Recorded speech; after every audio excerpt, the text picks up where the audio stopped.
How's everybody doing? Hey, super excited to be with you here tonight. My name's Kirk Duncan, and welcome to this webinar tonight talking about empaths and talking about how you can use your own special abilities and gifts and talents to be able to serve other people. Sometimes being an empath, what happens is it is something that you don't understand, so it doesn't function right. So my intention here tonight is to be able to help you understand this intuitive empath gift that you have and really how to use it to be able to make a difference in other people's lives. So welcome to this webinar tonight. What a great opportunity it is to be able to use technology to be able to connect with you tonight, because you all live in different places, right? All over the country and even out of the country. We've got people from all over the place today tuning in to be able to listen. I have thoroughly enjoyed doing webinars and doing classes over the last 17 years. But I do have to say, the part that I love the most is this right here, is to be able to be in front of you, to be able to talk to you, and to be able to give you insight and give you training that literally is free. I mean, this is like free content, right? Like this is like right here for you to be able to help you at this point in your life. And I've been doing a live free class for 17 years, every 2 to 3 weeks. For 17 years, I've been doing this. And so 17 years ago, I started doing live classes to the public, to the people of the world, and be able to help. And it has just been a tremendous blessing to be able to share and teach so many people and help people with where they're at. And so I love this. I love coaching. I love being a support, a help, and to be able to take what I've learned and be able to share it with you so that you can find answers to the challenges that you're facing. Because when we can find answers, we can take steps forward. We can move forward. We can be better. We can do better. And it just makes life so much better. So we're going to get started here in just about one more minute. We'll just hang tight just for one more minute. But I just want to tell you, I've given over like 6,000 presentations, right? Over 6,000 presentations. And I still get super nervous, which is crazy. But I just get I think it's my introvert side gets super nervous. And it's like, oh, I just want this to turn out really good for you. I just want this to really make sense and really turn out good. And I probably have put together way too much content, but we're going to get through as much of it as possible tonight. And I really believe that we'll be able to get through this. You're planning on like being here for like 4 hours, right? No, it's not a 4-hour webinar. No, it won't take that long. But I literally could talk to you every day about life and about what I've learned and how to help people, because I do coaching every day. Every day I do coaching. Every day I'm holding some kind of coaching appointment, and this is my full-time gig, right? And I love it because I love helping people solve problems. I love helping people figure out what to do next to move forward, because that's what life is about, is problem solving, right? Okay, super cool. So I see you guys are jumping in the chat here and already talking, and I love that you're here and already talking about where you're from. Where is Surprise, Arizona? I don't know where that's at. That's awesome. Some of you, I just don't know where those places are at, but it's cool that you're jumping on there. Okay, so we're going to jump into this. The word empath. Oh, wait, where's my video? You got to make sure, there we go. The word empath. I put this on the screen. To solve problems, we need people who can see and find the root problems. Today, people are trying to solve problems by only looking at the surface issues. There's a lot deeper issues, a lot deeper problems that we're not actually getting into, because people today don't know how to get deeper into who they are, into their mind, into their subconscious, into their emotions. But I have discovered for myself that my ability to be in tune and be empathic to people has been very helpful to get past the surface challenge and to be able to get deep down into where the challenge really is coming from. And I'm going to talk about that tonight about what that looks like. And so as we go through this, I'm going to share some stories, share some insight with you about my journey and what I've learned about being an empath. And some of this you're going to relate to. A lot of it is going to open up your eyes and be able to help you. And so that's my plan. And so I'm going to use a lot of screenshots. And what you're seeing in front of you is a screenshot. And that's what I call as a screenshot. But I got a lot of different images and diagrams I want to show you to be able to help you. And this is how I've always done my trainings now that I'm doing webinars. I do miss the live events because I've done live events for 15 years, live seminars.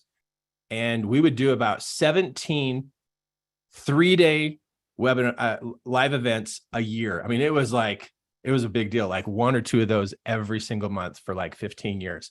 So I love what we do here. Okay, now let's get serious here and talk about like what's going on and why empaths are super important at this time in the world, because we need people who can solve deeper problems. And those people are the ones who are intuitive and have this empath gift. So the problems that are going on, I mean, all you got to do is turn on a TV or look on social media and you can see all the crazy, terrible things that are going on in the world that are just not good. They're not serving people. A lot of people are getting hurt. A lot of people are dying. A lot of challenges are happening. A lot of things are happening to the weather. A lot of things are happening to the systems that have been, functioning for a long time. And we're having a lot of interruptions and disrupts going on that are causing people today to question what the future looks like. They're questioning it. And you probably have discussions with family members and your friends and coworkers about what's going on in the world and where are we going with all of these challenges and all of these problems. Now, I don't know if you've noticed, but the challenges and problems are starting to add up. It's not like the problems are becoming less, they're becoming more. And so as we look at this, it's like, wow, if the problems are going to increase, we need to increase our ability to be able to solve our own problems, our own challenges that we're facing so that we can adapt. That's what I'm looking at here is like, my mind is always thinking about how can I adapt? How can I navigate through these challenges of the times? Like, how do I do this? And that means I've got to be able to work on myself to be able to balance my mind, be able to balance my emotions so that I can stay conscious and awake in how I'm going to navigate through the changes that are going on in the world. But not everybody knows how to do that. In fact, there's a lot of parents, a lot of adults that are struggling with how do they adapt because they haven't learned about personal development. Years ago, people would tease people about personal development, like, oh, that's just weird stuff. That's woo-woo. But really what personal development is being able to manage your thoughts and manage your emotions so that you can perform well. But now what's happening, because the world has been interrupted in such a great way with all the things that are going on, people are really starting to look for help. They're looking for help because they don't know how to adapt. They don't know how to adjust or develop themselves to handle what's going on. So the emotions that are going on are not only affecting the adults, but the emotions are also now transferring over to the teenagers and the kids, and they don't know what to do with these emotions and thoughts and world events. Like, it's hitting them. And I know you know this. I know you're aware of this. I'm bringing this to the table that this is what I think about too, is that they don't know what to do. And so we're seeing on the news and we're seeing all these things that are happening in the world. And what I keep seeing is these people don't know what to do with their emotions, and they don't know what to do with their thoughts, and they don't know how to adapt, because you can't adapt when you're all backed up inside with emotions. You can't adapt when you can't think clearly. And if people don't know how to adapt, they're going to get stuck and they're going to have an increase of problems. all through history, the human race has had to adapt to the changing of times, the changing of seasons, the changing of the patterns of the planet.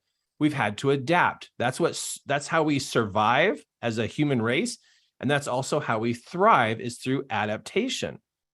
But a person cannot adapt without self-control, without knowing how to manage their emotions and how to balance their mind. They just can't adapt. And so what we're seeing today is we're watching people get stuck. And so the problems that are happening in the home and with individuals, the list is getting long. And this is just a short clip of the long list of issues. People are overwhelmed. We got stressed parents. We got struggling entrepreneurs, depression, suicide, can't provide for your family, arguing, fighting, messy house, systems are falling apart, men losing their drive to be able to provide for the family. They're imploding. Teens losing themselves, losing their beliefs, even in themselves and in the family unit and in the future. Women are maxed out. They're stressed, overwhelmed. Even the goal seekers are giving up on their dreams. People are hiding. They're hiding. They're literally staying in their bedrooms. They're not even getting out of bed. They're not even leaving their homes. They're hiding. People are living below their potential. Fragmented couples. They're together, but they're not connected. Identity confusion, loss of motivation. I mean, this is just the short list, right? And we could just keep going. I bet we could hit 100 different challenges and issues that people are facing. But here's the thing. Here's what's going on. On an internal part of people, we all have the similar thing going on inside of who we are. We have the way we think, we have the way we feel, and we also have what we do or the actions we take. And so all of us are similar. So even though we have all these challenges and we all live in different places of the world, deep down inside, we actually are very, very, very similar as human beings. And that just makes sense, right? But what happens is when we have these big issues that happen in the world, it throws into our emotions some negativity, some confusion. And it also throws into our mind catastrophic thinking and fear and worry and concern. And we literally can't think what we're doing next week because we're uncertain. There's just so much stuff going on. And so when these big glitches happen in the world, it throws a lot of negative information into our head and also a lot of negative emotion into our heart. And so what happens is a person actually gets piled on top of with all this negativity. And when people don't know how to take care of themselves on the inside, which is what personal development is all about, is taking care of yourself on the inside. When they don't know how to do this, they actually don't feel like doing anything. In fact, the statement is, why try? Why even try? I had a neighbor last week that said, why even try? We're all going to die anyway from World War III. And it's like, hold on a second. That hasn't happened. It's like, catastrophic thinking. It's like, wait, we still have today to live. And now it's been months since my neighbor said that. And I'm like, so what did you do over the last couple of months? And my neighbor says, I haven't done very much because I'm just waiting for everything to fall apart. And it's like, you can keep waiting, but you're going to waste away your life, right? So when our mind is cluttered and our heart is cluttered, we just don't feel like going for something better in our life. It's like we just lose belief. So I bring this up, and you already know this. I'm sure you already have thought about this or, considered this, but because this is happening, people are realizing they don't know what to do to clear their mind. They don't know what to do. They don't know how to do that. And they don't know how to clear emotions. They don't know how to reconcile emotions. They don't know how to balance emotions. They don't know how to do emotional management. And so this is piling up on top of them, and they're feeling it. They're feeling it. So instead of people mocking and teasing the personal development world, what's happening now is people are starting to realize, I got to learn this. I got to figure out what to do. I don't know how to do this for myself. I don't know how to get myself back to balance. And I don't know how to help my kids. I don't know how to help my spouse. I don't know how to help my friend, my family, my siblings, my parents. And they're seeing the people around them not being able to handle what's going on. And so I bring this up is because more than ever, we need help in the coaching world, in the life coach world.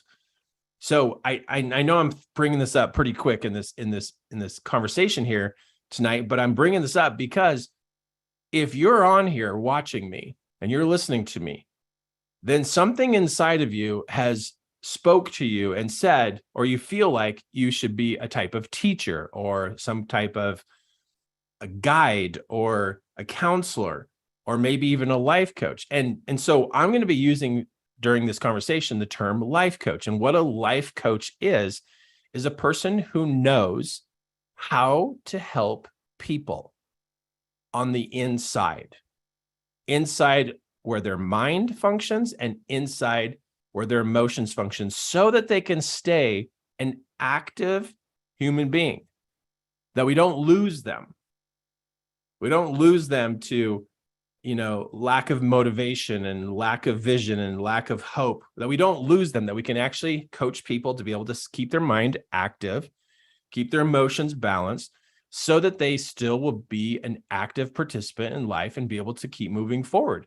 And there's people out there who are looking for you. They're looking for us, the people who can share and teach and support them. So whatever capacity you're in right now, where you could make a difference in people's lives, and maybe it's just for your own kids or your spouse or the people around you, this is going to be a great conversation here tonight as I talk about how you have this additional guidance system inside of you of being an empath. And I'm going to explain what an empath does and how it works and how you can use this to be able to help people that are around you. So as I go through this and I talk about this, I just want you to know that when you're wondering what's wrong with your friend or what's wrong with the person in your life that you care about, what's wrong is inside of them, they have thoughts that they don't know how to control. They have emotions that are causing havoc on the inside, and there's lots of emotions in them, and it has affected them that they can't actually live the way they used to live. And so this has a very direct impact on them, and it came from the situations of the world. So what's going on outside of them has now gotten inside of them, and it literally can shut them down. It can cause them to not be the kind of person they used to be. Now, does that mean that that person is forever changed? No, they just need help. They need some guidance. They need some training on how to do this. So, Kirk, are you a therapist? No, I'm not a therapist. I am a coach, and I train people how to manage their thoughts and balance their emotions and take action. That's what I do. And so when people are going through these common statements of, what's the use? I don't feel motivated. I feel stuck. When they talk this way or they're being this way, these are signals to you, verbal signals, that on the inside, they are struggling with thoughts and emotions. That's what's happening. They're struggling inside with thoughts and emotions. And maybe this is you. Maybe I'm having actually an opportunity here to coach you. But either way, I want you to know that when somebody loses motivation or they lose the vision of their life and they just can't get things done like they used to, when there's an outside issue in their life, it's because of an inside problem, inside their body, inside their mind, inside their heart. So when they have issues on the outside, it's because they have issues on the inside. When they have challenges on the outside, they're having challenges on the inside. So my movement, my mission, my purpose is to teach as many people as possible how to balance their inside. And I also want to teach other people how to be coaches. I've been doing this for 17 years. And now I want to empower other people to be coaches because there's not enough quality coaches out there that know how to do this. There's just not. And so it's like, oh my goodness, we've got to reach the people and help the moms, the dads, the kids, the friends, the siblings, and the parents. And so that they know how to do this and balance themselves on the inside, because we're having a lot of problems in families, and a lot of people who are entrepreneurs are struggling with their business because they don't understand how to do this. So if you have ever felt like you have a calling or a prompting, or you just feel inside like you want to do something to help people, learn how to be a life coach. Not just to help people set goals. That's not the only thing a life coach does. A life coach helps people on the inside too. It's not just about goal setting. Goal setting is only one aspect of it, but another huge part is the fact of helping a person on the inside. And that's what I love teaching people how to do so they could teach others. So if you're somebody like that who loves to learn and wants to learn these kind of things, I know techniques and tools and steps that are fantastic for kids, for teenagers, for couples, for individuals, for business owners. I mean, this is what I do full time. And I love helping people get balanced on the inside, because then they can get back to being productive. That's the thing. Help the person on the inside of them, teach them what to do so that they can do those steps and those techniques so they can get back to being better in their performance and make progress. Because if you want to know what depression is, you want to know what frustration is because they can't think clearly, they can't organize themselves on the inside, and things are not okay, and it makes challenges on the outside, and all of that conflict drives a person down. It just does. And that's why we're seeing so much with disappointment, depression, frustration, and all levels of conflict, is because there's just so much that's happening to the people today. But we can help. We can do our part. And I really believe that you can be part of that. Instead of wondering what to do, learn how to be a life coach so you actually have a plan when you talk to a family member or a friend or your child, that you have a plan and you know how this works. And so you feel more qualified to be able to help your friend, help the other person. But that means get some training, right? Get some training so that you can make a difference. And so when we're looking at this, I'm going to take it as you're here so I can train you. I'm not going to take it as you're here just because you're curious. I'm going to talk to you as though you're here for training. And so I'm going to train you. I'm going to teach you. And your job is to listen. And your job is to take notes or take screenshots of what I'm showing you, so that you take this more of a serious part, because maybe you're just doing this for entertainment tonight, but I'm going to tell you, you might want to step it up a level and go, wow, I better pay attention. Because what you're going to learn here tonight, you could turn around and you could use to be able to help other people, at least have a better awareness, so that you could be more intentional as you go to serve people. Because heaven knows we have more people every day that are slipping further and further down because they don't know who to turn to. There are not enough life coaches that are qualified and well-trained in the world. There's just not enough. And it doesn't matter that there's the internet. People get on the internet, and it doesn't mean they just go pick a coach. You get to be a person who's ready so you can help the people in your circle of influences. Somebody in your circle of influences gets to be the coach that people turn to say, hey, what do I do about this? And it might as well be you. And even if you got a friend that's a life coach, that's still not enough, because they can't take care of everybody. There's a certain personality, and not everybody fits that personality. And so the internet is not saving everybody. It's not saving everybody. If the internet was so amazing and it's full of so many answers to save people, then why is suicide going up? Why is divorce going up? Why are there more people than ever that are broke and losing their jobs and losing income? Why is there all this going on if the internet is so amazing and it's so full of answers? It's because it's not a real person to talk to. People want real people to talk to.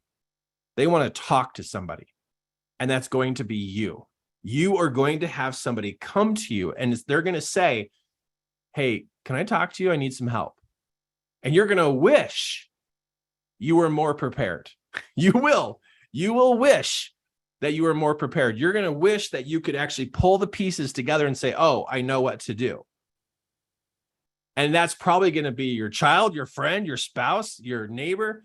And you're going to be like, oh my goodness, Kirk told me I would wish that I was ready. And it's so true. I wish I was ready to help and know the steps of how to help this person. Just hear me on this. It's going to happen. And it's getting closer and closer and closer to home that you're going to have people who are struggling, and you're going to wish you knew what to do to help that teenager. You're going to wish you knew how to help that other person. And little kids are not immune to this. They're not. Little kids are struggling too with emotions and thoughts, and the parents don't know how to teach their kids. They don't know what to say to them. They don't know what's going on. I'm not kidding. It's like in elementary school and in middle school and high school and places, it's like it ought to be one of the major components of the curriculum is how your thoughts work and how your emotions work and how to balance them. But it's not. It's not.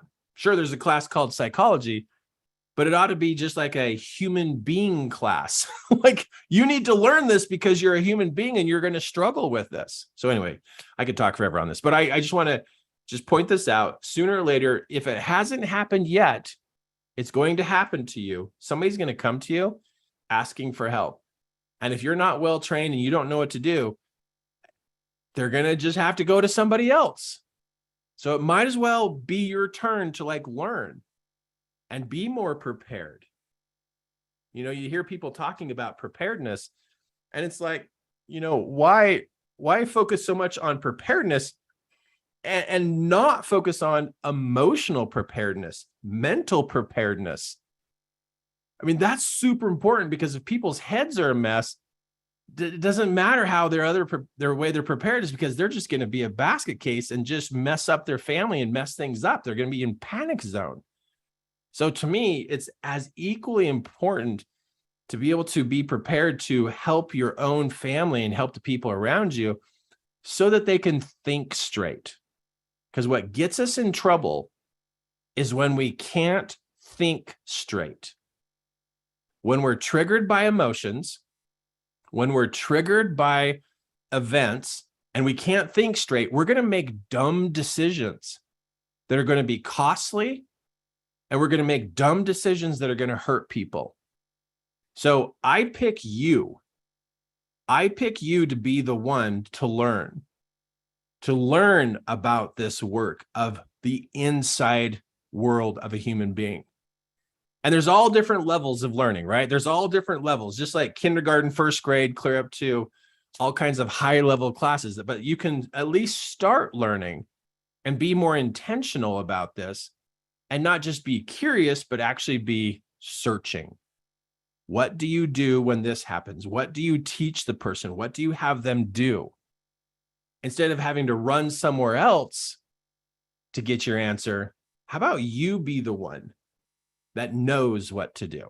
That's my philosophy. It's like, wow, being prepared is I need to know what to do. Self-preservation. Maybe I can't go to somebody. Maybe I can't ask somebody else what to do. Then this would be a really important topic to understand, because it has to do with thoughts and emotions. And you are here because this already interests you. It's already something that's in your wheelhouse, and it's something that's already in your lane.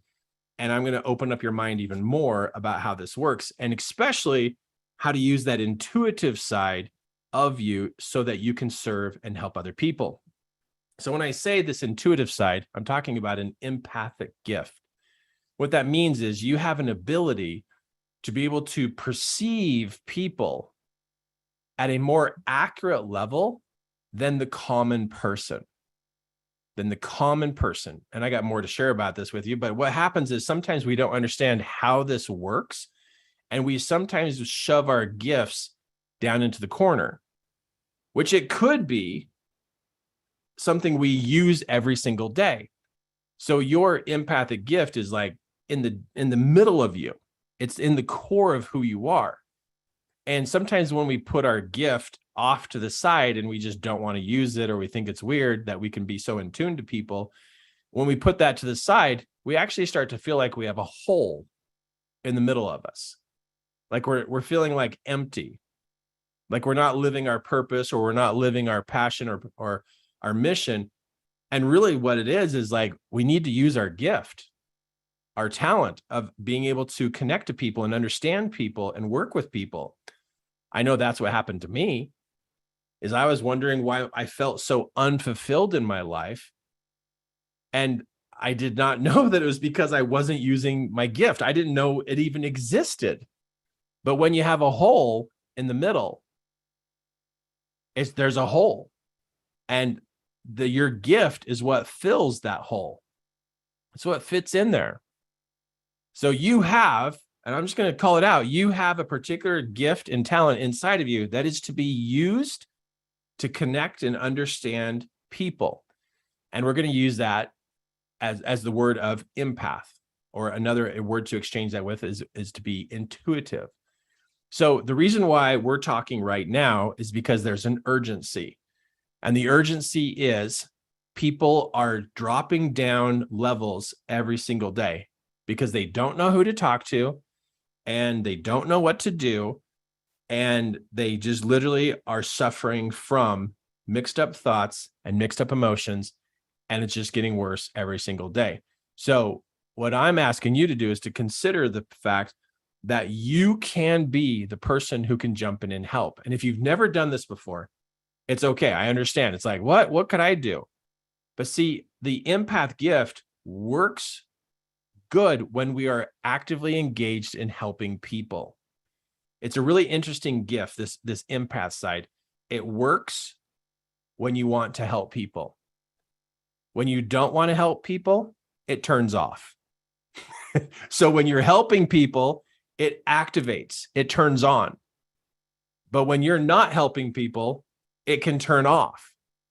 It's like you have to start and then it turns on. And then if you just don't want to talk to people and you don't want to help people, it turns off. It's so, and it happens to me. And I've learned that over the last 17 years, is it's like, wow, the more I use this, the better I get.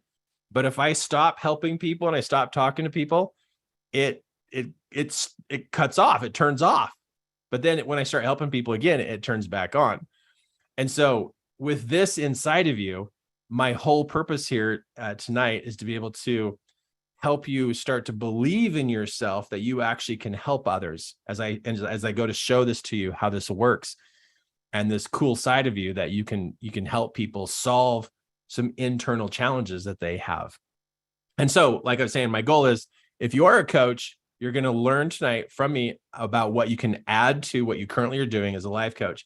If you're not a coach, I'm going to keep suggesting to you, get involved, start learning this. This is huge. It's a big deal. And if you just want to serve and you don't want to do the whole coaching thing, you're going to love what I'm talking about tonight.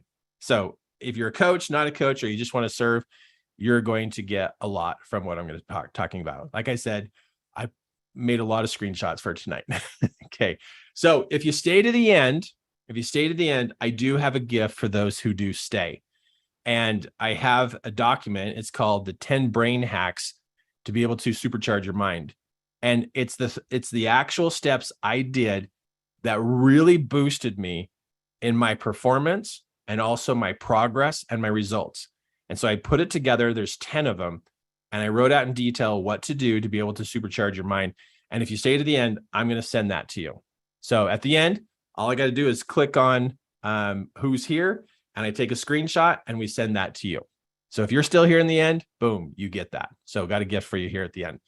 For those of you who don't know me, I'm from Lander, Wyoming. I grew up as a cool little kid with cool glasses, but I also slept a lot. That's what my mom told me. I slept a lot, and they found me in the weirdest places sleeping. It's just really funny. School was not my thing.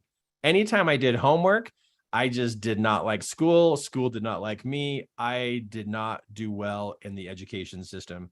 It just was not my thing. And I struggled all the way through school. Mom was really happy that I graduated. So I was like done with learning when I graduated from high school. And I was like done. Like that was enough. That was painful enough. It wasn't until I was about 20 years old that my desire to learn kicked back on. So I had a couple years there from about 12 years old to 20 years old. I just didn't care. I didn't want to learn anything. I didn't think it had any value. But when I hit about 20 years old, I started to be interested again on, wow, I think I want to learn. I think I want to help people. But along the way, I had some personal challenges. So my life has not been this like magical, perfect little growing up scenario. I grew up with low self-esteem. I mean, I was the shy kid, always making mistakes, super forgetful, forgot things all the time. When it came time to have a job, I never had enough money. I was always spending too much, didn't have enough, stressed out. Because of the stress, I started gaining weight. And I really didn't know where I wanted to go with my life. I thought I was going to be an architect. I thought I was going to be a draftsman or an architect. But I wasn't sure because I just didn't know. So, wow. Then I find a cute girl and I get married. So I bring all this to the marriage. Oh man, right? It's like, we wish we could be perfect when we get married, but I brought my baggage with me to the marriage. And I had all this, but I was super happy to be married, super excited. Got married when I was 22. Yeah, when I was 22. And all of this was still going on inside me when I got married. Now, my wife, she didn't know all these things. And I really didn't, know this list either. This is, hindsight looking back on this, but I had all this inside of me. And when I got married, I started working really hard, trying to like make things work, right? Try to be a good husband, try to provide. But my money issues came up. My forgetfulness started happening. And I had four jobs. I had four jobs, and I was just trying so hard, but I could quickly see this was going to be a life of struggle. Like, I am not going to figure this out. And then, wow, we have our first child. Oh, now I get to be a dad and a husband and provide. You know how that goes. If you've been married, you know what I'm talking about. It's like, what? How do I do this?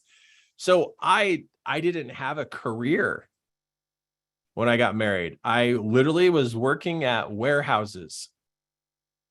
I worked at warehouses to put stuff away, clean up the warehouse. I didn't have a career. I didn't go to school to get a career. I started out as a delivery driver and as a warehouseman, married and have my first child. And even my second child, I still was working at warehouses and being a delivery driver. And I didn't know where I was going for my life. I didn't know where I was going. I didn't know what I was going to be doing. And so I didn't have like this really pretty, well put together plan for my life. I actually was not heading in a very good direction, because as we added one child and a second child, all my problems that were on the inside started to come to the surface, making mistakes, stuck in patterns, low self-esteem, forgetful, can't make enough money, stressed out, gaining weight, not sure where I'm going. These just started to get worse and worse. So here comes our third child. And it's like, wow, right? And so as we're having kids, I find that I'm starting to struggle a lot because I can't take care of my family. And so when as a man, and I can't take care of my family, and we're always struggling, and I have no idea how to fix all this, I started to slip into frustration and discouragement really deep. And you know where that heads if you're familiar with this. Frustration and discouragement leads to depression. And so if I were to like chart out my path, I got married, which was a super awesome moment. Yay, I got married and I'm having kids and having a family, but then I can't provide and I don't have enough money. And then the stress of bills and the stress of trying to take care of everything started to get to me. And as it started to get to me, I started to head down. But on the outside, I kept trying to be happy. But it just kept taking me further and further down. And I started to get down into the red zone where depression was there. I could slip into depression really quick. And I just was completely unmotivated, right? I didn't want to do anything. And it didn't matter how hard I worked or how many hours I worked. Things never came together. So as depression kept going, I kept it hid very well from people. But I was always in trouble because I was forgetting things and making mistakes. So at work, I was getting in trouble. At home, I was getting in trouble. And so I kept going down and down until I hit almost bottom. Almost bottom. And so, yeah, I'm sitting in front of you right now doing a webinar. And I've been coaching people for 17 years. But the before, this is the after story. The before story was terrible. I mean, I loved my life. I loved my sweetie pie and my kids, and I loved going fishing every once in a while. And I was doing my best. I was going to church and saying my prayers and really trying to pray and ask God for help. But I just didn't know what was wrong with me. I didn't know. And I didn't know who to talk to. Who do you talk to? I mean, I don't know who to talk to. Who do I just walk up to and say, I don't know what's wrong with me. I'm depressed and I'm stuck and I can't get out of it. Like I was already a shy guy and I just couldn't go find somebody to talk to. I just didn't want to bother people. I didn't want to be a burden on somebody else. So I kept it inside. But it got really bad to where when you're down that low, what happens next is the negativity is just so intense with negative thoughts and with negative feelings that the devil shows up. And when the devil senses negativity, he shows up to encourage that negativity. That's just what he does. He can sense negativity, and then the devil shows up, and then he starts to try to coach you about what to do with that negativity. And one of the things he will start to coach you on is to really end your life. And so this one day I was driving home from work and I was in a really bad place, very depressed, a bad day at work. I knew when I got home I was going to be in trouble with some other stuff because I was so forgetful and just really bogged down on the inside. And on the way home, I heard some talking inside my head. Now, at this point in my life, I still believed that everything that was being said in my head was my thoughts. I still believed that at this point, that everything that happened inside my head was my thoughts. So anything that happened in my head, I really thought it was just my thoughts. But I heard a thought in my head that said, hey, when you get home, pack a bag and just leave. Just leave. It'll make Kim a lot happier if you were gone. And so when I was driving home, I was like, wow, that's actually a good idea.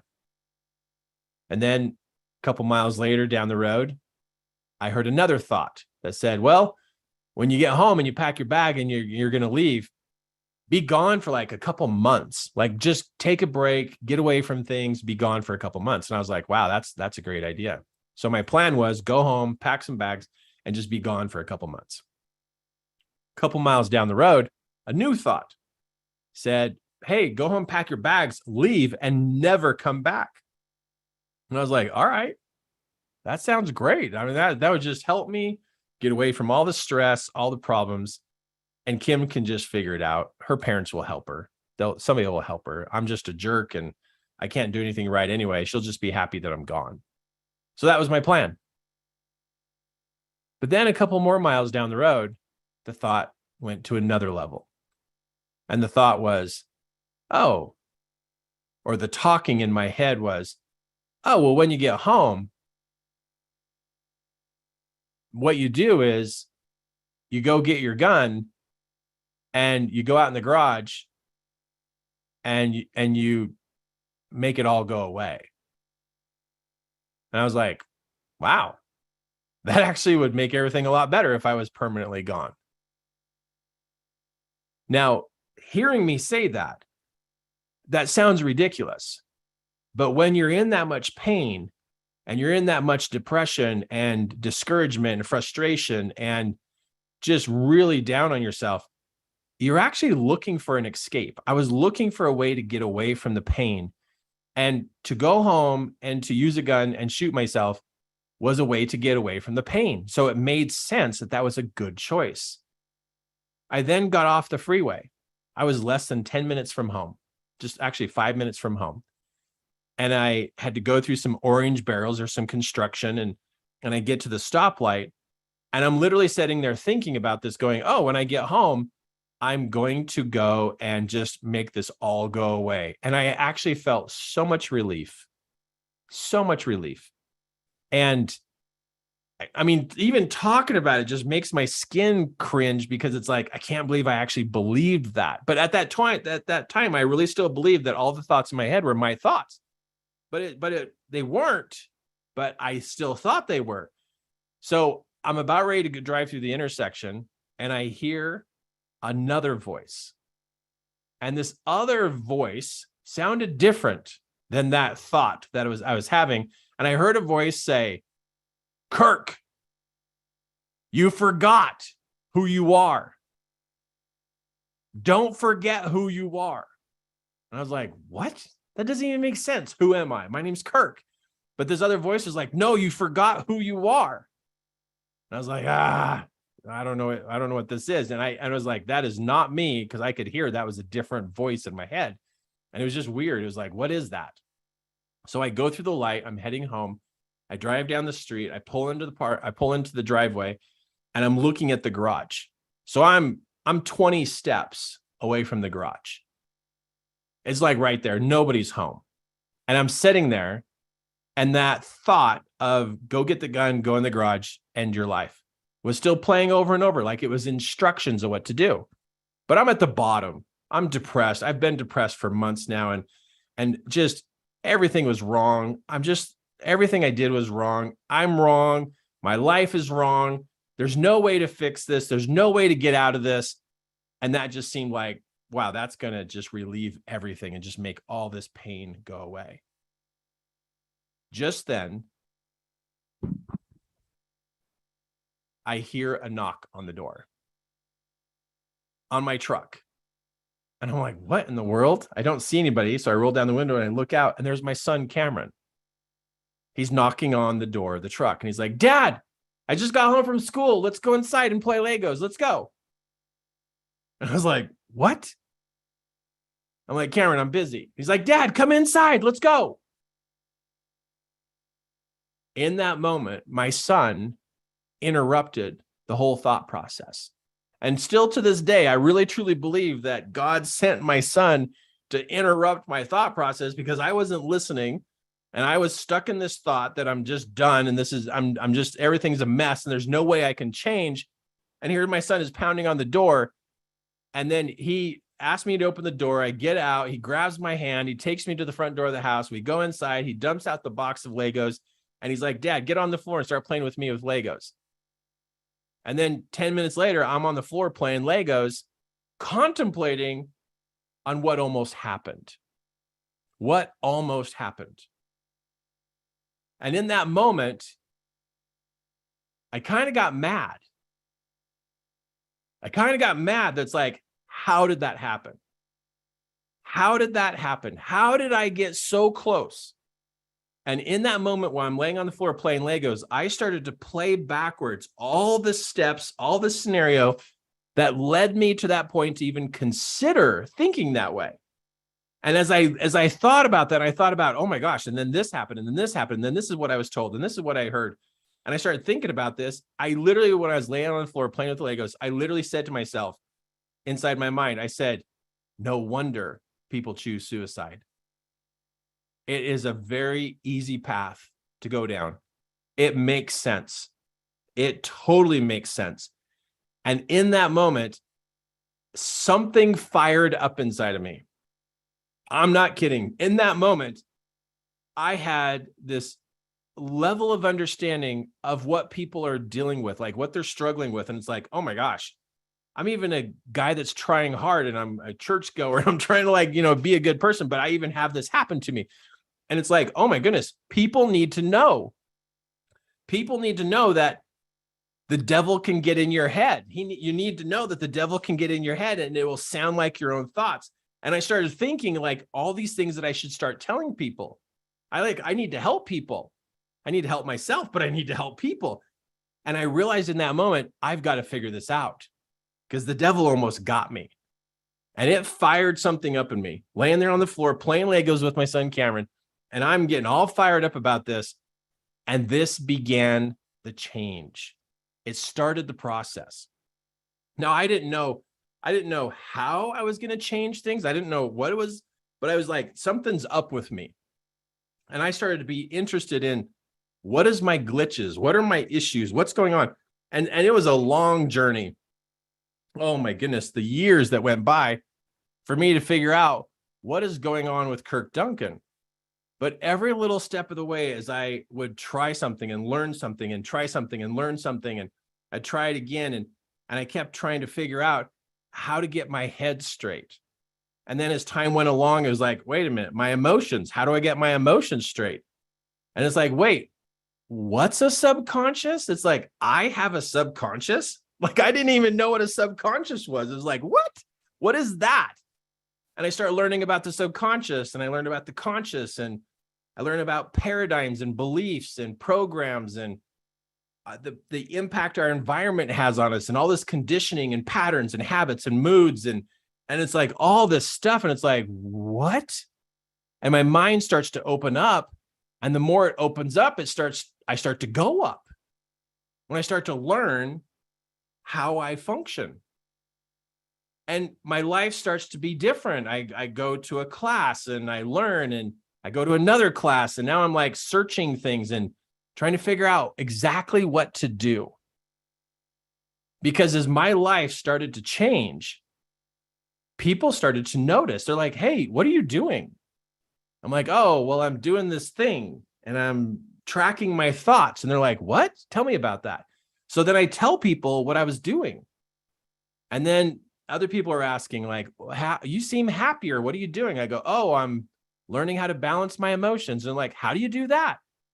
So I started telling people how to do that. And I'm like, oh, well, you do this and this. And they're like, wow, that works. And so people around me started having success. I'm having success. They're having success. And I'm literally sharing with people. So here, I was in depression. I was at the bottom. And as I started to come out of my biggest issue, my biggest challenge, my biggest problem in my entire life, and I start to learn and I start to change, people started asking me, what are you doing? So in the beginning, when I tried to explain to people how this works, it was kind of messy and I didn't know how to explain it. And I just tried my best, but it still helped them. And so along my journey, I got better and better at telling people like what I do and how I do these things, because my life was already changing. My marriage got better. My income got better. My job, my confidence, all these things started getting better. And so more and more people started showing up. And I realized this is helping other people. And it's like, wow, I've got to help people, or they're going to end up down here at the bottom too, or they're going to turn into this slippery slide and just get caught in the red zone. Like they try to get up and then they fall back down, and they try to get up and they fall back down. It's like, I've got to help people. But in the back of my mind, I hear this, but you're just barely a high school graduate. And it's like, wait a minute, can I just barely be a high school graduate and help people change their life? Like, is that legal? Can I do that? Is this okay that I share what I've learned? I share what I've experienced. Is it okay to share with people what I found that works?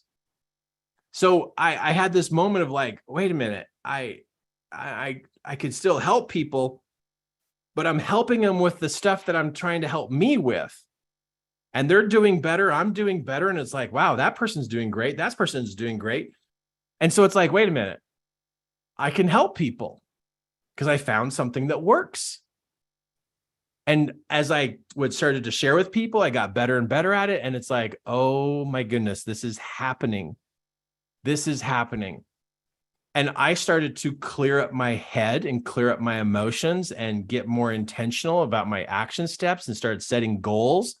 And as I'm on the path heading upward, I then could start to see others who were still back here. I could see the people who were down here. I could see the people who were heading down. And I could see the people who are trying to make it up. They're trying to make it, but they just don't know what to do. And I found my passion.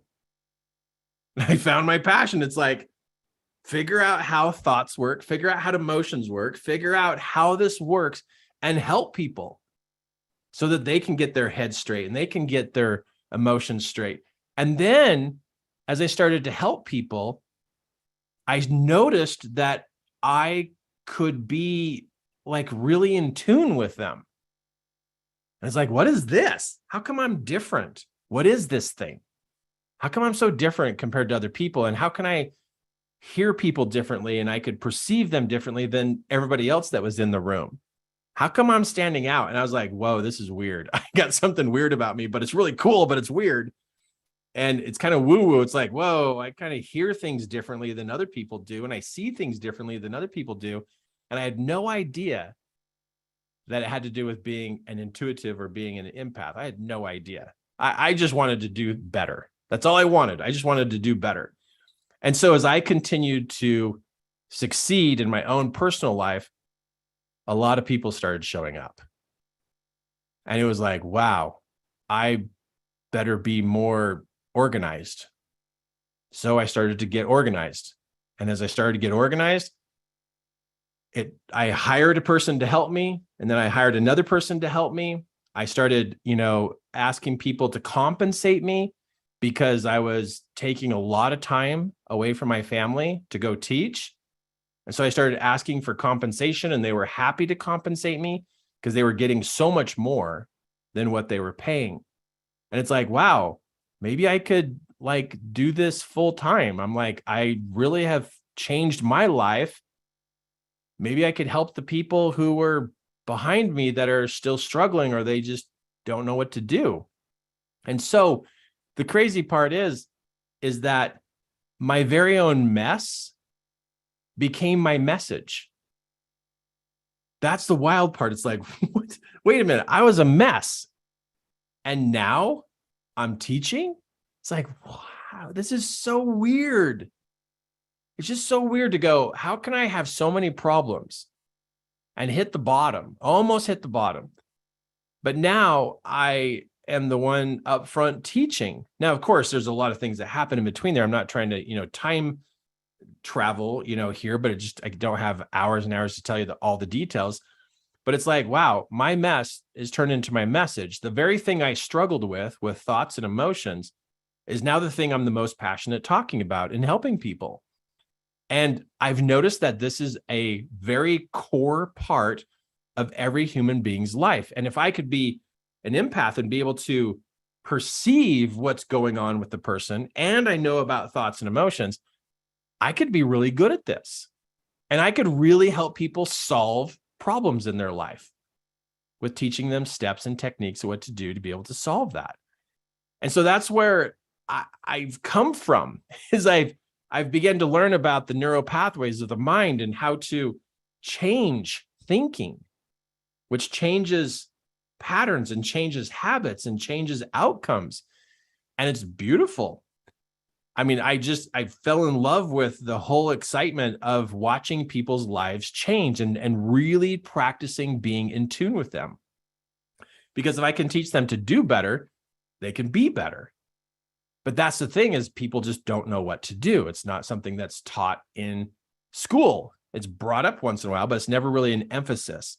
So we started having people come to our home and teach them in our home. I started teaching seminars, and the seminars got bigger and bigger and bigger. And until we were having, like, every month, we were having like 1,000 people show up to the classes. And I'm like, I'm the guy up front. Are you kidding? Like, this is like, what? But it's like, I was teaching, and people, they came from all walks of life. There's CEOs, presidents of companies, parents, entrepreneurs, teenagers, people who are looking for direction. And then we had times where Kim would get involved and be part of the classes. But I absolutely love what I do, because I know I make a difference. But when I was in high school, I didn't know what I was going to do when I grew up. I didn't realize that through my difficulties, I was going to find out who I was. And then I was going to find out how cool it is to teach. And as I began to teach, this empath gift woke up inside of me. And the more I helped people, the more in tune I got with people. Now, could I like read people's minds? No. But could I perceive their thoughts? But I can't read their minds, but it's like there's a lot of signals that people give off. And the more in tune you are to people, the more you can understand people really quick. So over the course of teaching, I created classes. And each one of these logos you see here is a program I created. And over the years of the 17 years, I've created over 41 different programs.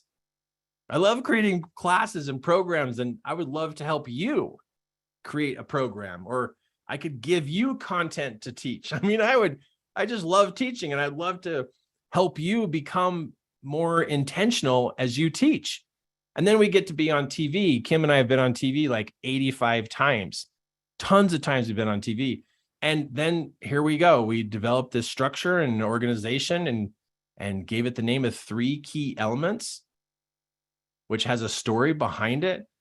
But 17 years of teaching, 41 programs, global audience, over 500 training videos, that's got to be updated. Over 6,100 presentations, over $3.5 million in scholarships. And the cool part is no cussing, no bad language. So to those coaches out there in the world who think you have to cuss to be great, it's like, no, you don't. You don't have to cuss. So I love my team. My team is behind the scenes that supports me, and they have been with me for a long time.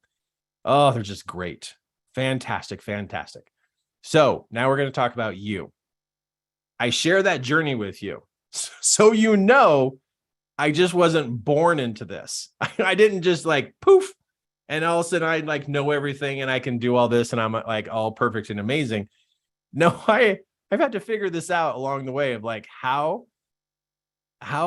am I and how do I do this and how do I help people? And so it's been a journey. So I understand struggle. I understand the importance of education, and now I'm just like an education maniac. I just love learning. But now it's like I've helped people for 17 years, and by teaching them as students and clients, but my role has changed. And now I help people become coaches. So I take my 17 years of teaching seminars and creating programs and having personal clients, and now I want to help other people live up to their mission, because I found mine. I know that this is my mission. I know that this is my life purpose. I could die any day and I would go to heaven very happy. very fulfilled. I would just be giving high fives like crazy in heaven, just going, that was awesome. Like I'm living my mission. I can go to bed tonight knowing I am fully engaged in what my purpose is. But I realized it's people. It's helping people. I want to help people. And so you have an opportunity in front of you to help another person. And so we're going to start talking about you. But I want you to know before I do this, that what I've learned and what my journey has been has been really a path and a journey you could go down too. Like there hasn't been anything like, how do I say this? I'm not belittling my story at all by saying this, but I just want you to know I'm a very common guy. I'm a very common guy who is interested in solving problems. That's my gig, is I want to talk to somebody, find out where they're challenged, and help them. That's my gig. Like, I would love to talk to you and say, okay, what are you working on? Okay, where are you stuck? And then I would help you. And I could help you in your thoughts and emotions and the balancing on the inside to help you know the steps to take to be able to get yourself on track and to be able to make progress. I mean, like, that is the coolest thing ever, is to help somebody get on track, get their mind balanced, get their emotions balanced, and then boom, you go. And just to be happy. I mean, it's just so good. So I mean, seriously, I'm always thinking like, who can I help today? Who can I help? So I love doing webinars. I love talking. I love sharing what I've learned. And seriously, I have these crazy thoughts of like, what if I stopped by your house and knocked on your door and I sat at your kitchen table and we had an hour to talk? How could I help you? Seriously. I mean, it's just, I had some coaching appointments today and I finished those coaching appointments and I was like in awe. I was like, this is like the best thing ever to help people. And I got to say this, knowing what to do, right? I can be intuitive, but it's nice to have some structure of teaching people steps and techniques. Okay, so let's talk about the empath side of you, this intuitive side. Let's talk about this. Signs that you could be an empath. Number one is you can sense what others are feeling. You can sense what caused the feelings. You can sense what to do to solve or correct what has happened. You can see how to solve problems. You can sense how a person's past is affecting them.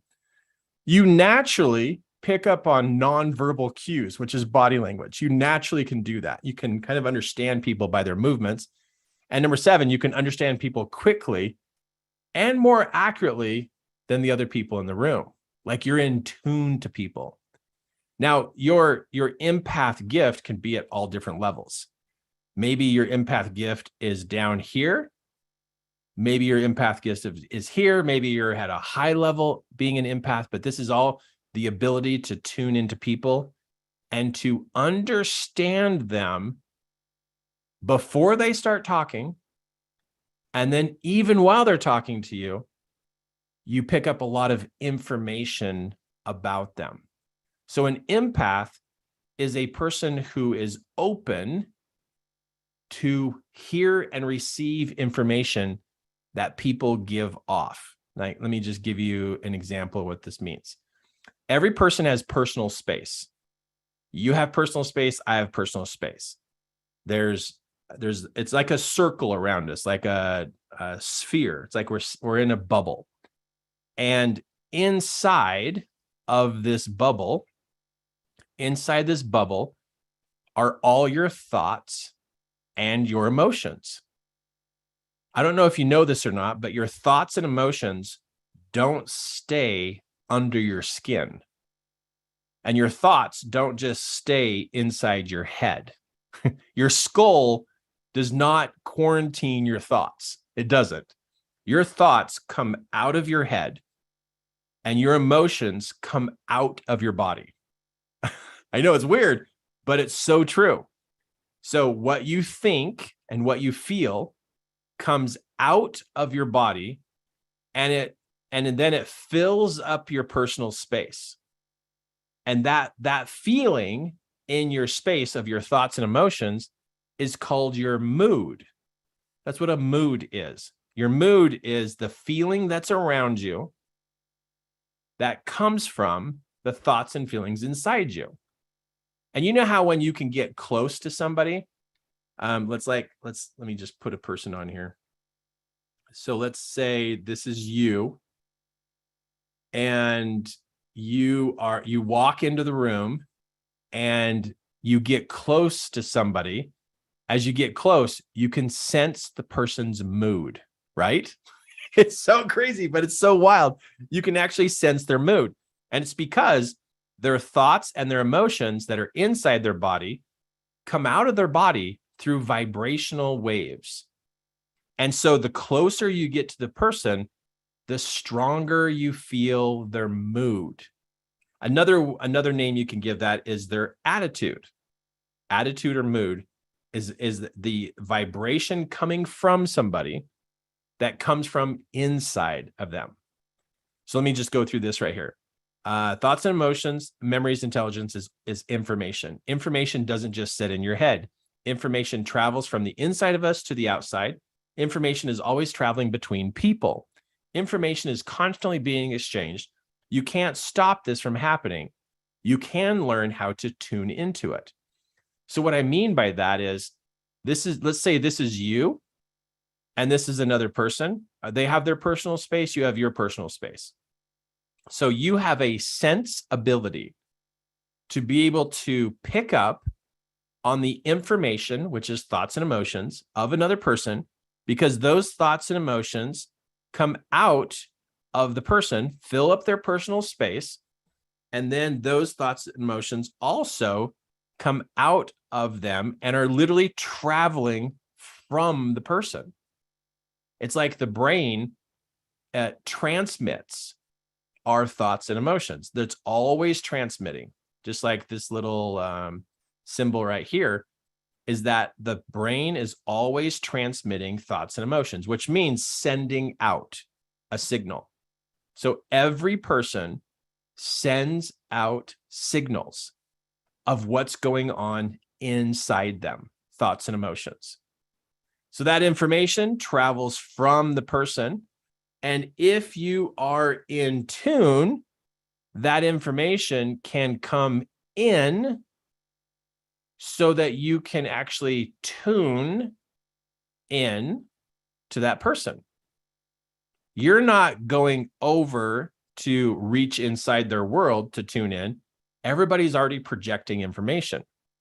And so if you have a high sensibility, you can pick up on this information, which are their feelings and their thoughts. And I'm not saying you can read people's minds, but you can pick up on some of the information, which gives you insight to the person. So let's say this person came to you and said, "Hey, can you help me with something?" Your empath side will start to tune into them about what's going on with them before they ever start to even talk about it. So that's like a huge benefit as an empath, is that you can already start to perceive what's happening to this person and how you can help them at a very high rate, very quick to tune into people. And so it's fantastic. So if you have this ability or this sense ability, you would make a fantastic coach. Oh, so good. You could help people solve problems more accurately and more quickly. And that's what I love doing, is being able to dial in or tune in to the person and to be able to understand what they're trying to say to me. Because sometimes people are not very good at explaining what's going on. And so being in tune with what's coming from them helps you get more of an accurate story, so you can give more accurate instruction or advice. So the more accurate the story, the more you can be accurate in what you're going to give them to do to be able to solve that challenge or problem. And so that's what I think is super cool about this.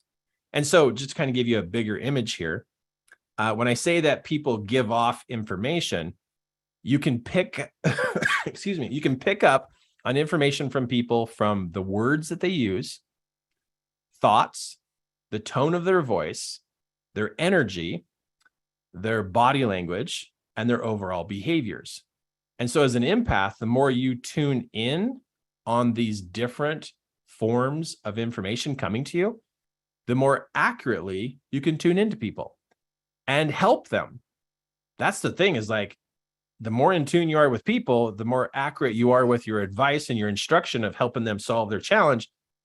And then you are like a fantastic coach. But now let me go back to this though. Let me go back to this and say this. Wait, where's my screenshot? Right here. Let's say your gift of being an empath is at a low level. Because sometimes if we're grumpy or we're upset or we're bummed out or our emotions are a mess, our empath gift will drop. So if your empath gift happens to be low, I mean, I coach empaths all the time about how to increase their ability of being an empath, because I like to help empaths become more clear with their thoughts and more balanced with their emotions, and then their gift improves. So your empath gift is not a set level. You actually can get better and better and better at it so that you can be more in tune with people and just really do a great job helping people.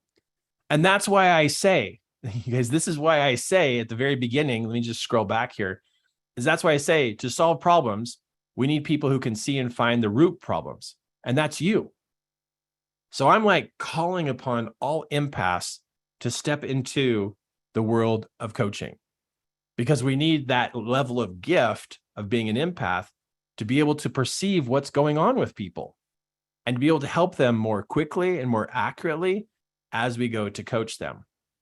So if you happen to be experiencing low levels of empath ability, don't worry, I can train you on how to raise that level. Not in this webinar, but that is something that I can do for you to be able to help you.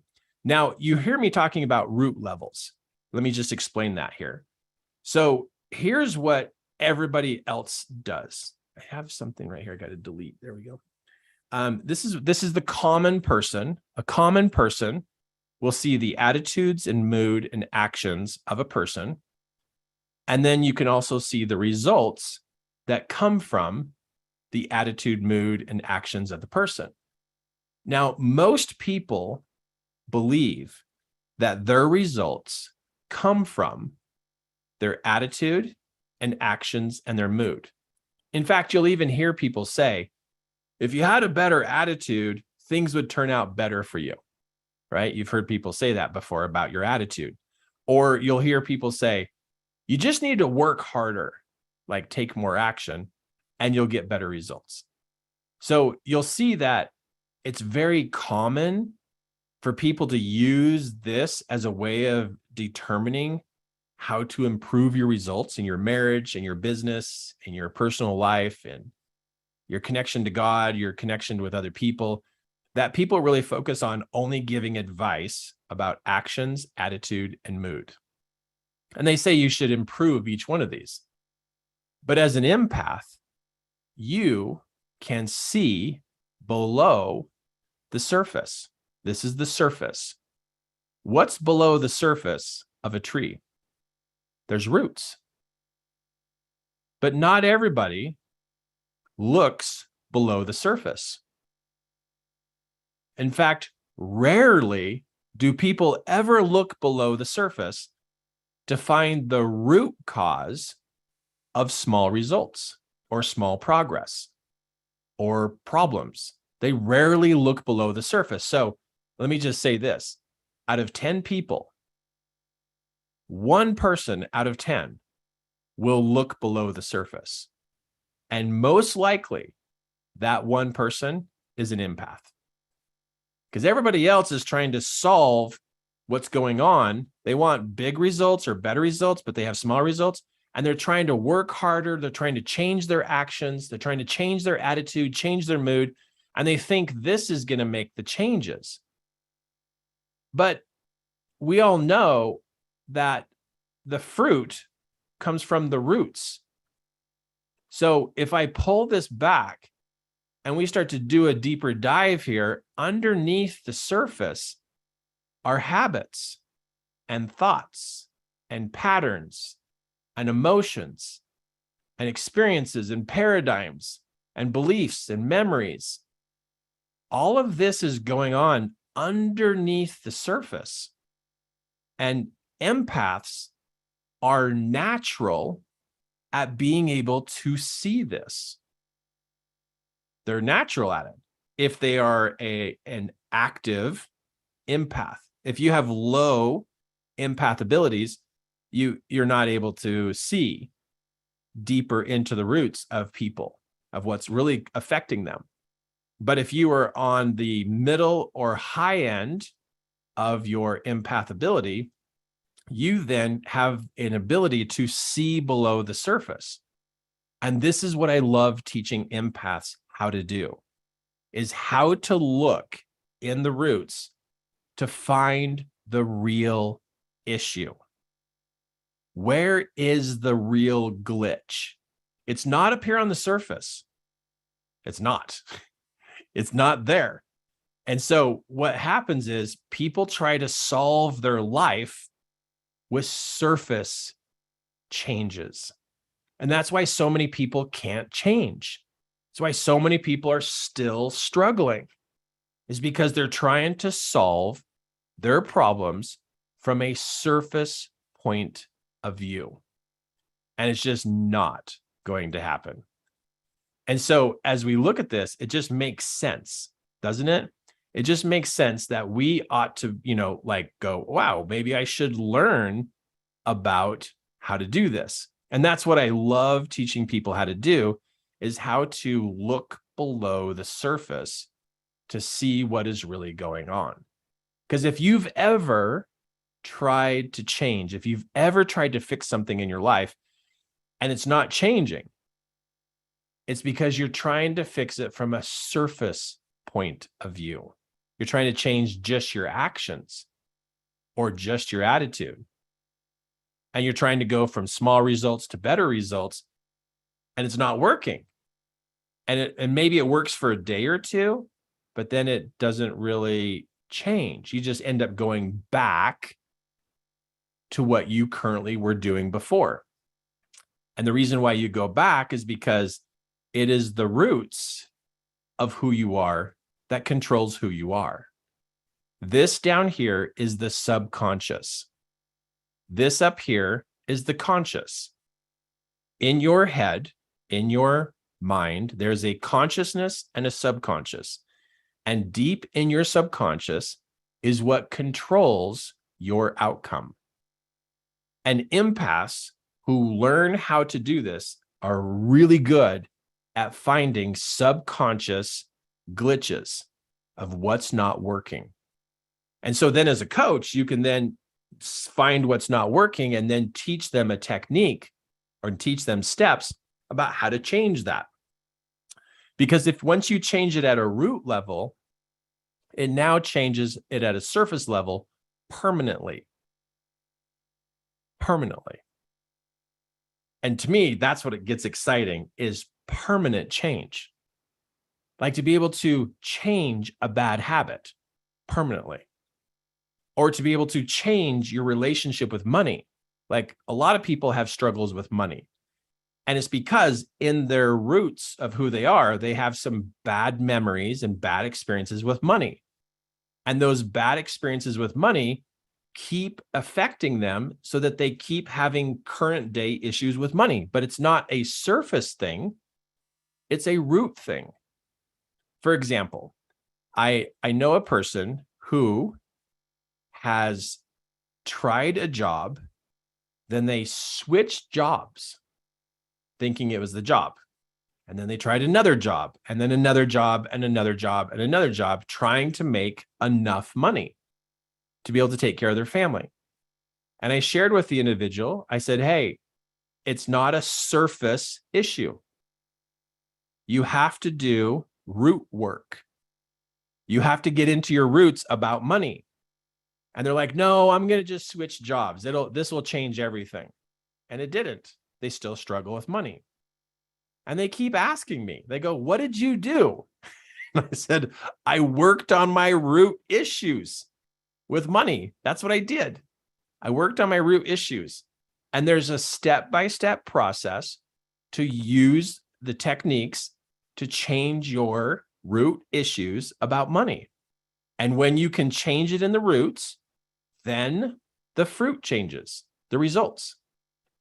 And so what I love about helping empaths, and this is why I sent out the email to say, hey, are you an empath? Are you interested? Do you want to make a change? Do you want to help people? Do you really want to activate this gift? Empaths have the ability to look within people, to be in tune. And so I find that people that are empaths learn this very quick when I teach them how to do work, like how to change money patterns and how to change a relationship and how to change their confidence and self-esteem, because we do it at a root level.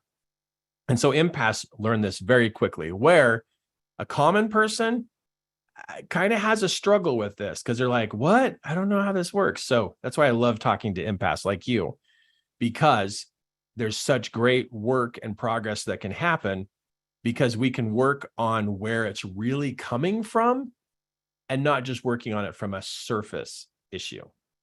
So let me just ask a question and then get in the chat box and tell me your thoughts, because I have the chat box up right here.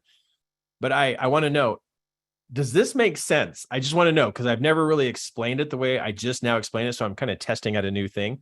Get in the chat box and tell me. Yes, yes. Okay, getting a couple of yeses.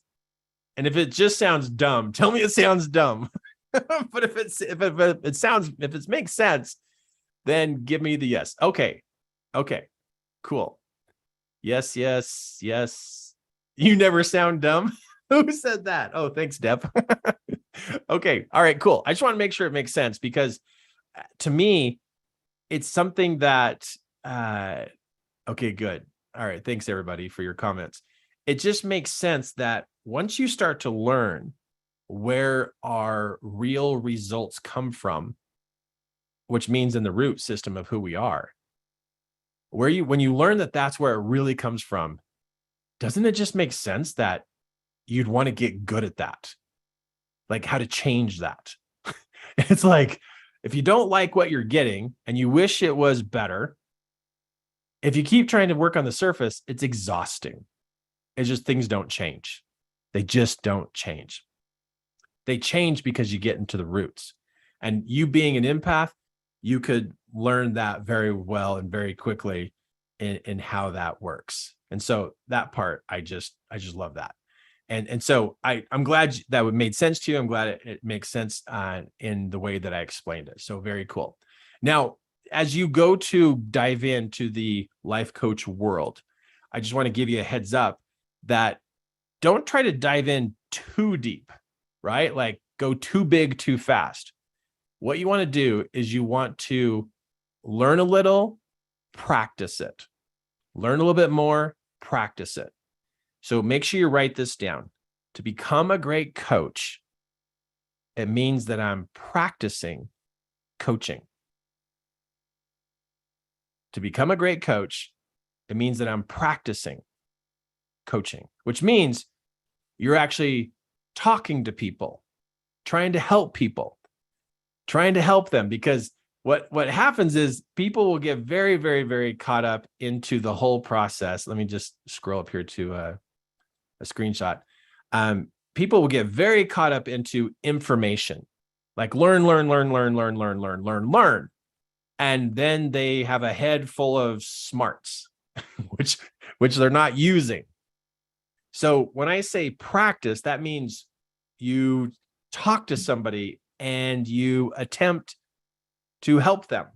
That's what I mean. Practice coaching is like you talk to them and you ask them what's going on, and then you jump in to help them as much as you know how. And what that is called, that's called application. Taking what you know and trying to help people, which means you're not avoiding people. You're actually trying to help. You're trying to do something about it. And the more you apply what you've learned, whatever amount it is, even if it's a tiny bit, you turn right around and you try to teach and try to help people. Because the more you do application, it sends you up to the next level, which is transformation. That's where you start to change because of the practice. And where you want to go to is you want to develop your coaching characteristics, your teaching characteristics.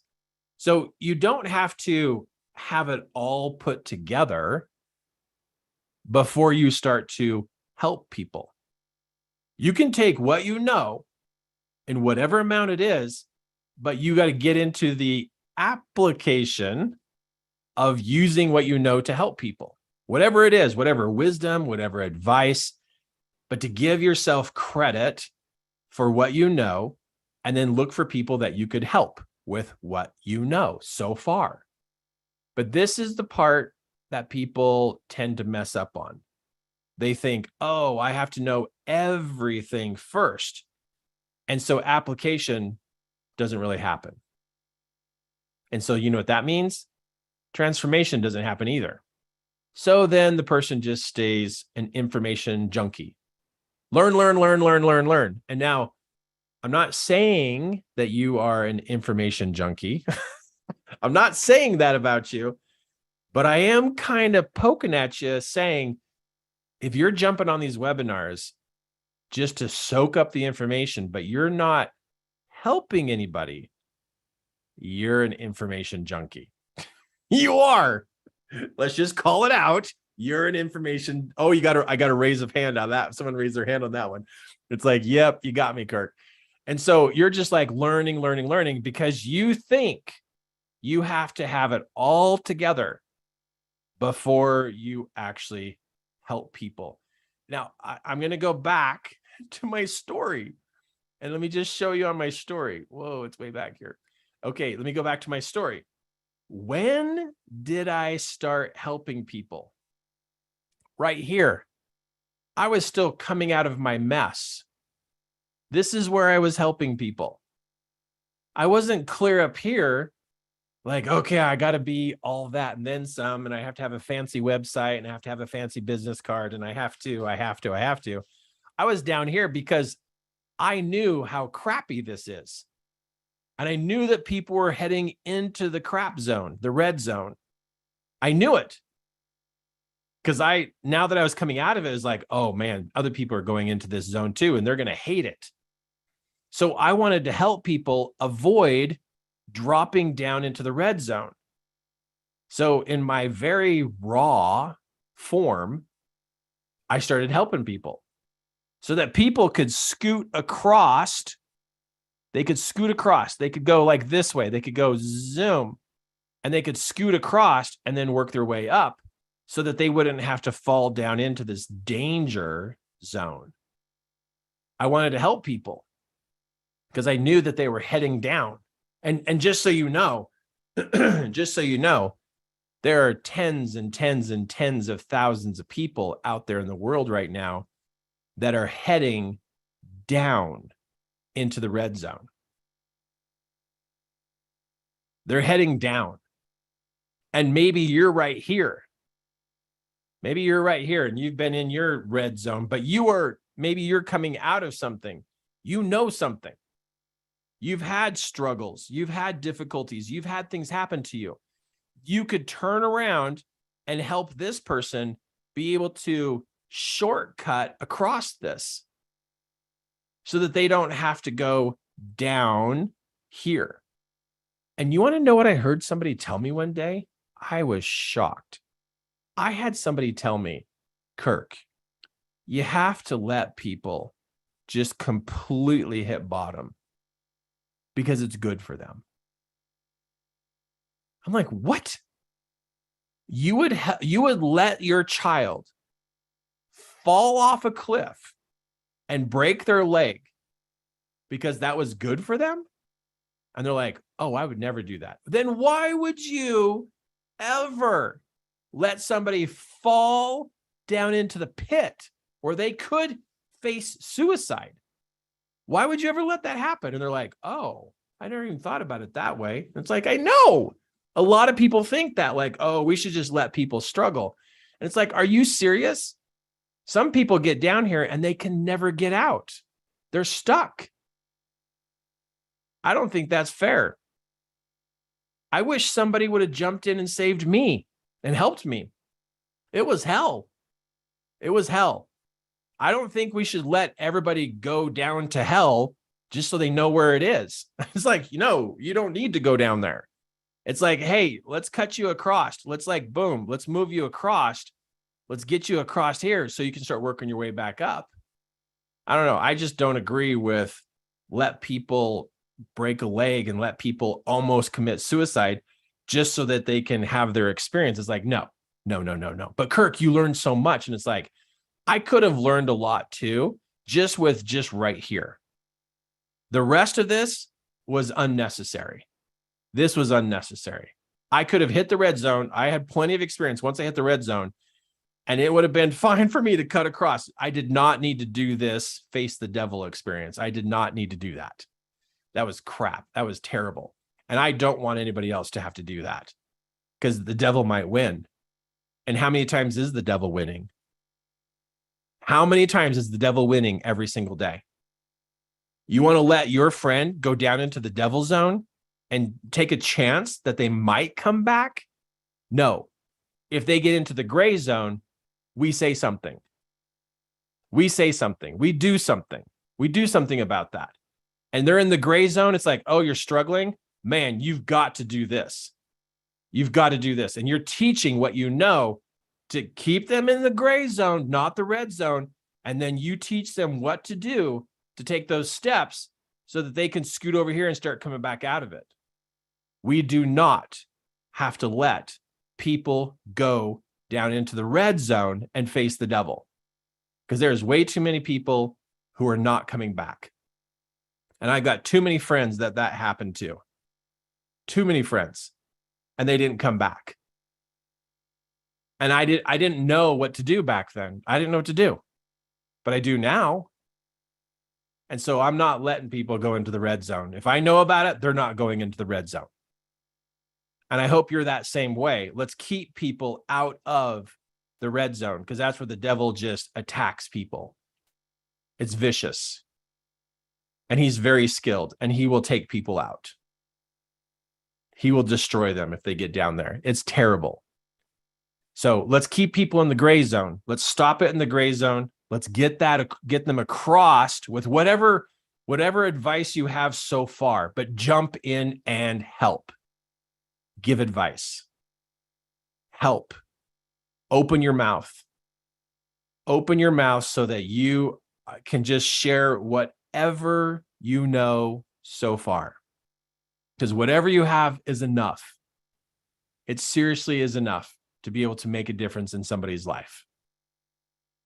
Don't wait until you have it all figured out, because then you're going to be stuck with your head pounding against the wall of application. And you're going to have the devil talking to you saying, you're not smart enough. You don't know enough. You're not fancy enough. You don't have everything put together enough. And you're just going to stay at home with your mouth shut while somebody goes in the red zone. Don't let it happen. Take whatever you've got and you turn the application zone into the green zone.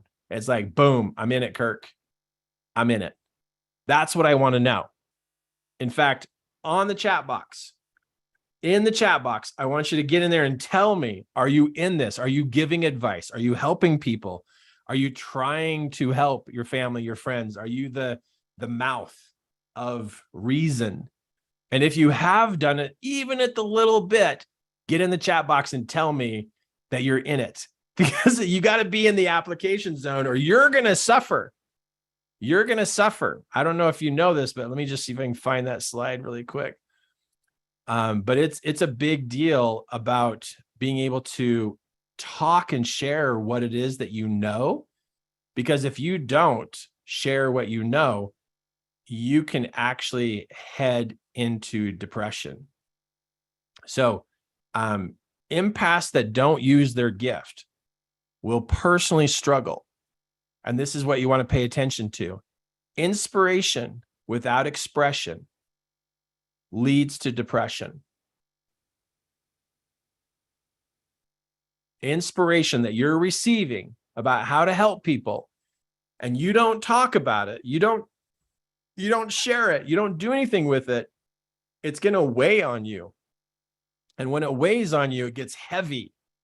And that heaviness will push you down into discouragement, frustration, and depression. It'll take you down. I know that. I've seen that happen to people. And it's like, uh-oh, you know something and you're not sharing it. You've been inspired and you're holding back. If you hold back, it will affect you. Because that your nature is to teach. That's the thing, is the nature of you is to teach. And the more you teach, the lighter you feel.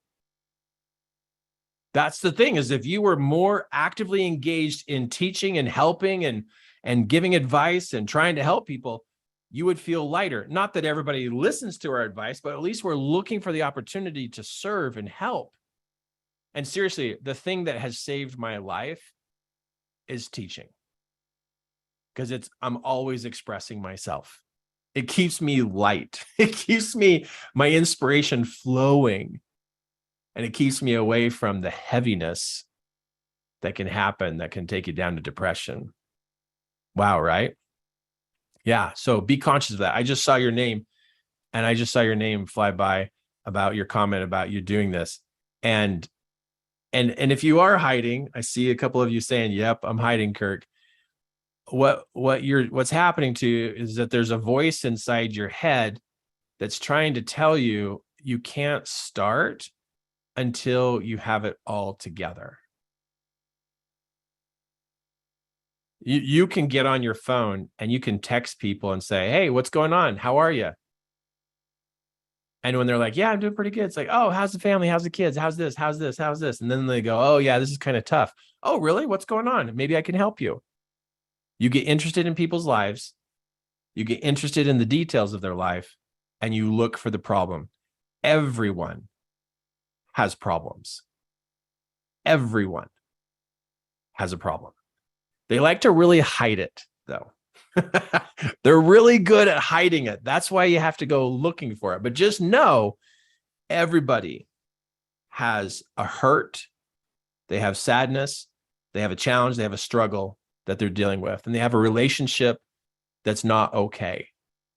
Everybody. There's so many people to help. So many people to help. Practice helping people. Practice caring about people. Okay, so you can tell I love talking about this. I've got more to show you here, and thank you for your comments and what you're saying there in the chat box. So let me go back here to the empath side. So as an empath, there are certain things that will actually interrupt and disturb your ability to be in tune. And electronics, machinery, power lines, loud traffic, large groups of people for too long can also drain you.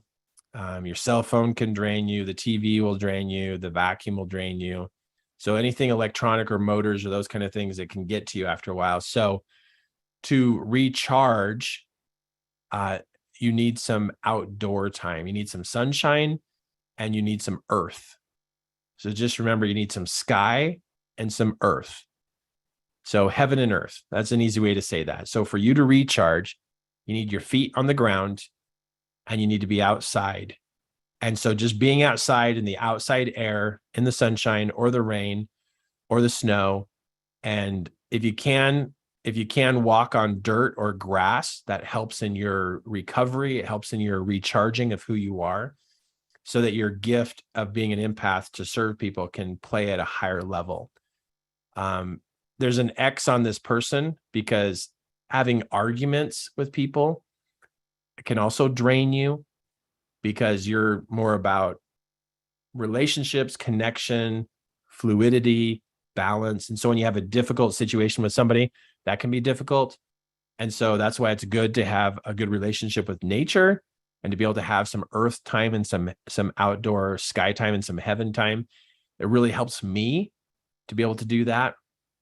And so like after I do this webinar, I will be going outside to go for a walk up the canyon and go spend time in the trees and the dirt just to help balance me, because I'm sitting here in front of all these screens and these lights and the computer and the electronics.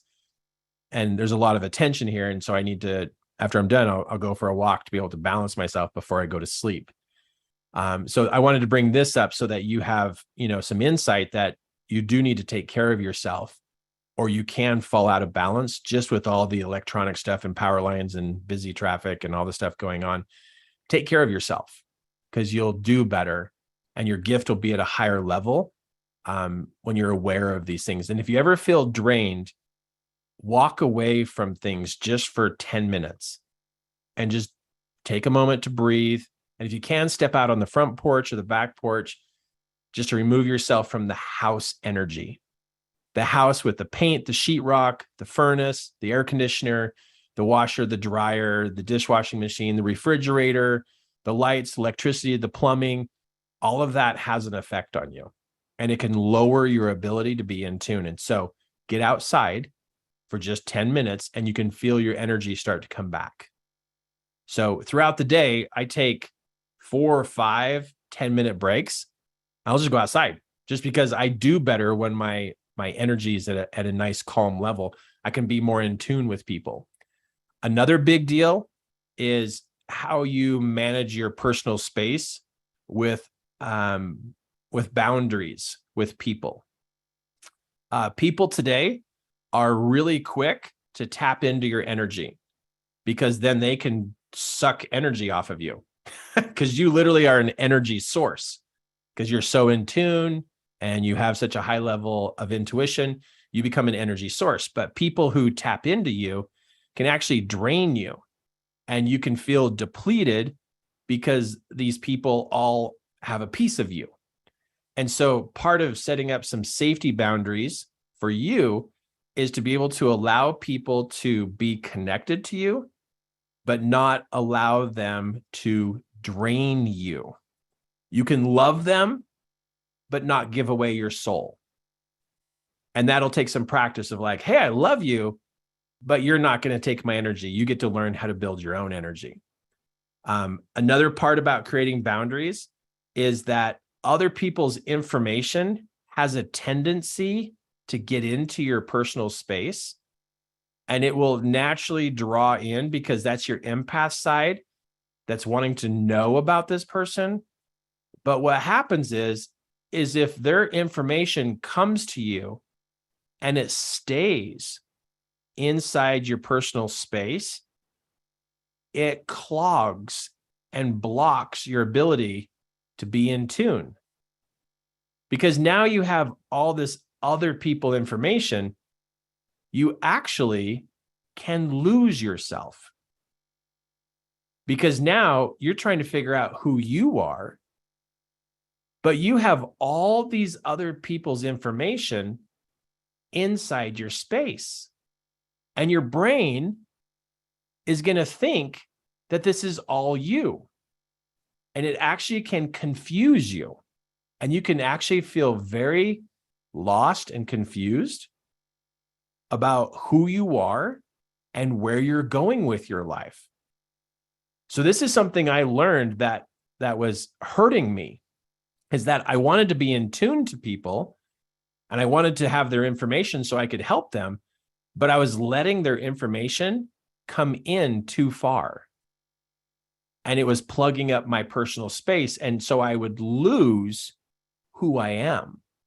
And I would be confused about where I was going. And that's not okay. I mean, it's not okay to be confused. So I decided to allow the information to be right on the outside of my space, like a library. So I, in my mind, designed in my mind that other people's information sits right on the outside of my personal space. so I can have my space to myself. So I'm very clear who I am, what I can do, and where I'm going. And if I choose to tune into this person, then I will bring in their information and tune into them. And then when I'm done, I put the book back on the shelf, like a library.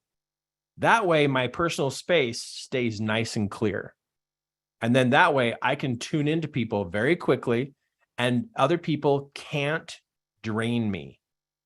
Very, very, very important as an empath, so that you can't be drained. Because if you get drained, guess what? You get overwhelmed. If you lose your energy, you will get overwhelmed, and then you have a freak out, and then you'll implode or explode because you're so overwhelmed. But that's because you're not managing your boundaries. You're not managing your space. And as an empath, we have to, because our personal space is so open to connect to people, it actually can get blocked and plugged up with so much incoming that we actually feel sick, that so much is going on. Because I've met empaths that are sick all the time, and I'm like, oh, you have information overload. And I said, you need help with boundaries. And so then I would take time and coach them about their boundaries. And so this empath right here, you see on the screen, this empath will get sick because everything's a mess. And they can't stay balanced. They can't keep their thoughts balanced. They can't keep their emotions balanced because all of the other people's information is mixed into them. And it can become very toxic because it's so messy. And so this empath will be sick, like all the time. One sickness after another sickness, and always tired, always deflated, and feeling defeated. And so I like to help empaths go, hey, you need to take a picture of what I'm showing you right now. You need to move the fact that people cannot drain you, because you can love them, but they don't get to have your energy. They get to produce their own energy. That's a choice. And then also their information gets to sit right outside of your personal space. And so what you want to do is you want to take a picture of this as soon as I'm done, that is what you want to teach your mind to do. Take a picture of this, put it on your phone, look at it each day, tell your subconscious, this is how you manage other people's information. Because when I started doing this, I actually could be better at helping people. And I was more accurate, more in tune, because my space was my space. And then I could use everything I had to be able to tune into people when I chose to. And then when I'm done, I choose out of it. And so I like to keep my life and my personal space organized. That's what I like. I like having an organized bedroom. I like having an organized office. I like having an organized personal space, because this is where it really matters the most. And most empaths don't organize their personal space. Their kids are in their personal space, the neighbors, their friends, and they're just a mess and they're sick all the time. And it's like, you are not a healthy empath. You are unhealthy. And you do not have boundaries and borders, and you do not have a structure, and you are not performing well as an empath. And when they're like that, and you're in an unhealthy empath state, you don't want to be around people. You don't want to connect to God. You don't want to be around people. You feel like your life is worthless. You feel like you can't do anything right. And it actually can send you into depression if your personal space is cluttered. It can send you into depression because you're losing who you are. Now, in the chat box, tell me, does this make sense? Tell me if I just helped you. Jump in the chat box, give me a comment, or click the raise the hand button if this just like opened your eyes. Because this is big for me. You know, when I told you I went into depression, it was because I had so many people's energy and so much other people's information inside me, I could not figure out who I was. I literally had no clue who I was. And I was just lost. And so through painful moments, I had to figure this out. And so I drew a picture, and I drew a picture going, no, we don't get to have everybody's information in my space. This is my space. This is my space. I get to have it. This 3-foot bubble around me is mine.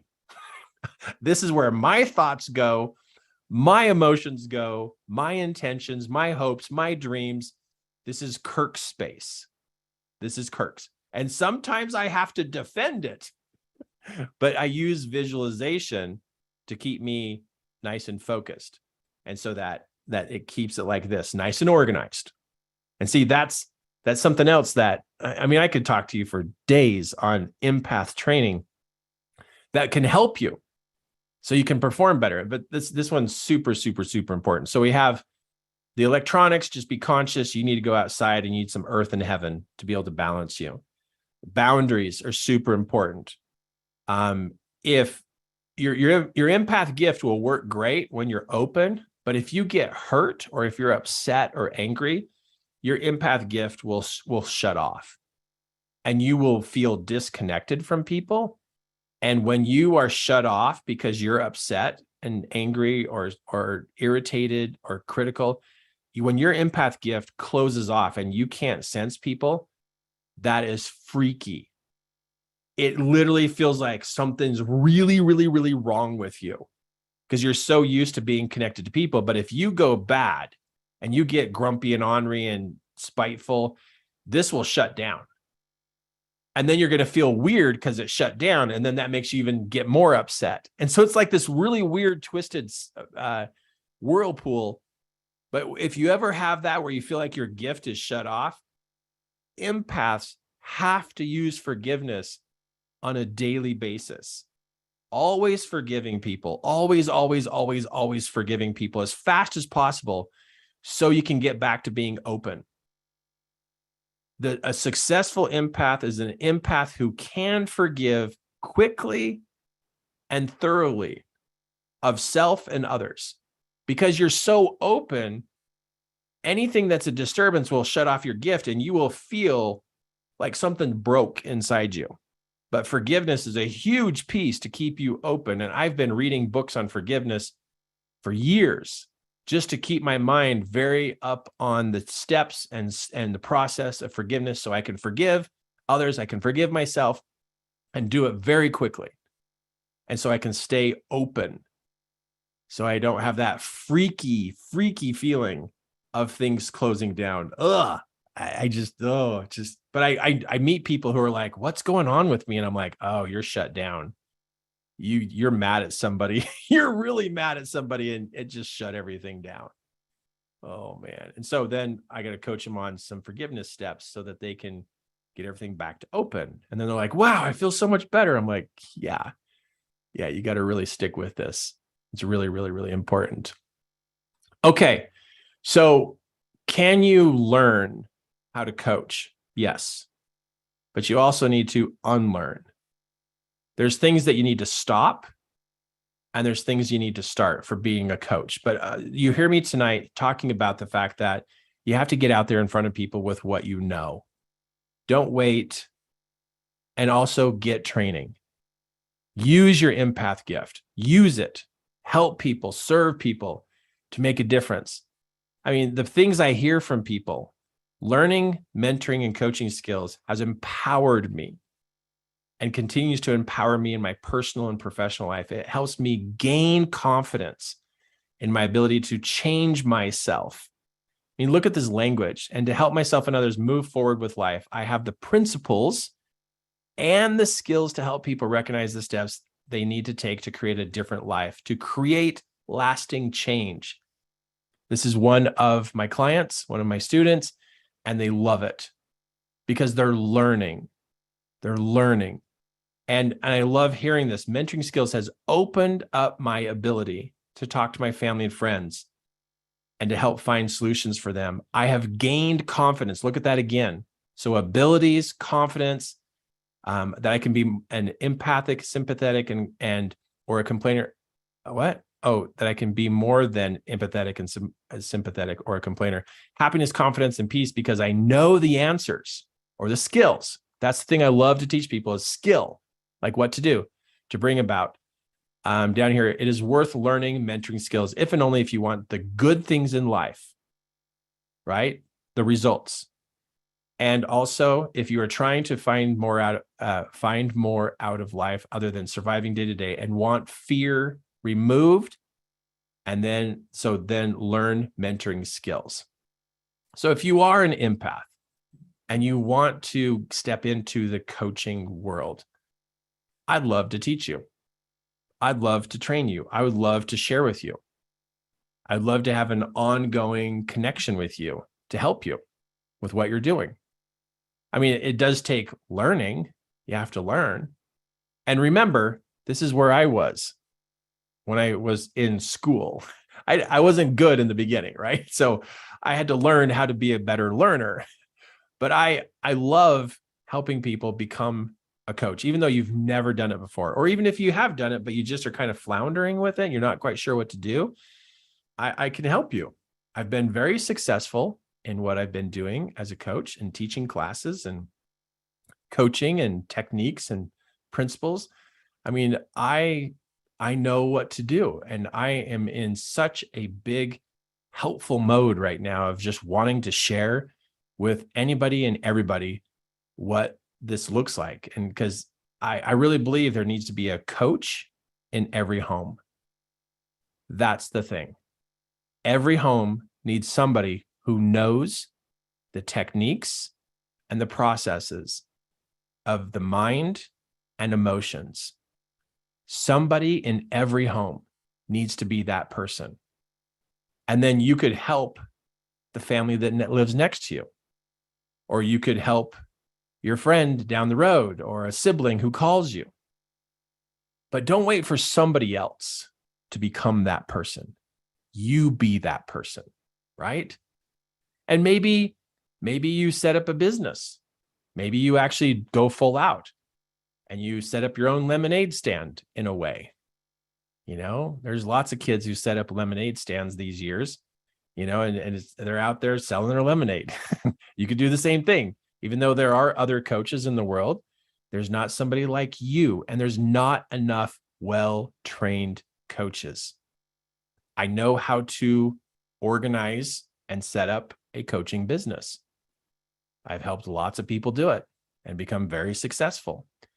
If you have money challenges, you have money issues, and maybe you have negative thoughts, feelings about money, that's normal for an empath. I can help you change that. I can help you be okay with receiving payment for you spending time helping people. I really believe that God gave you a gift so you could serve people and you could take care of your needs. And I get it. There's a whole thing around money, and if it's bad, if it's evil, if it's of the devil, or if it's of God, let's just call it money. Let's just keep it neutral. If you have issues with money, I can help you with that. It requires some steps and some training, but you can learn how to have a better relationship with money so you can have money to buy food, to pay for your bills. There's lots of it around, and there's also lots of people to help. And people are willing to pay to have problems solved. They really are. If their car breaks down, they want it fixed. If their plumbing breaks, they want it fixed. If their electrical doesn't work, they want it fixed. If their leg breaks, they want it fixed. People are very accustomed to paying to have somebody help them fix a problem or to fix something that's not working. And so more than ever, people are looking for help, and they're looking for help in their own personal life. And so if this even interests you, even a little bit, and you're like wondering, oh, wow, I wonder what I could do as a coach. Let me just put it at a base level. You could be earning $150 per session coaching other people. And each session would be an hour. And you would be teaching people how to change their life and how to improve. And if you're thinking, well, I have no content, Kirk, I don't know what to teach. Well, I could teach you content. I could teach you how to coach other people. Seriously, I wrote up a whole coaching program that you could actually use. I'm not kidding. When I say that I'm like ready to help you and like help you like take steps forward, I'm serious about that. There's three parts to this. Three parts to this. Be able to help you have content, help you have skill, and help you have the mindset of helping people.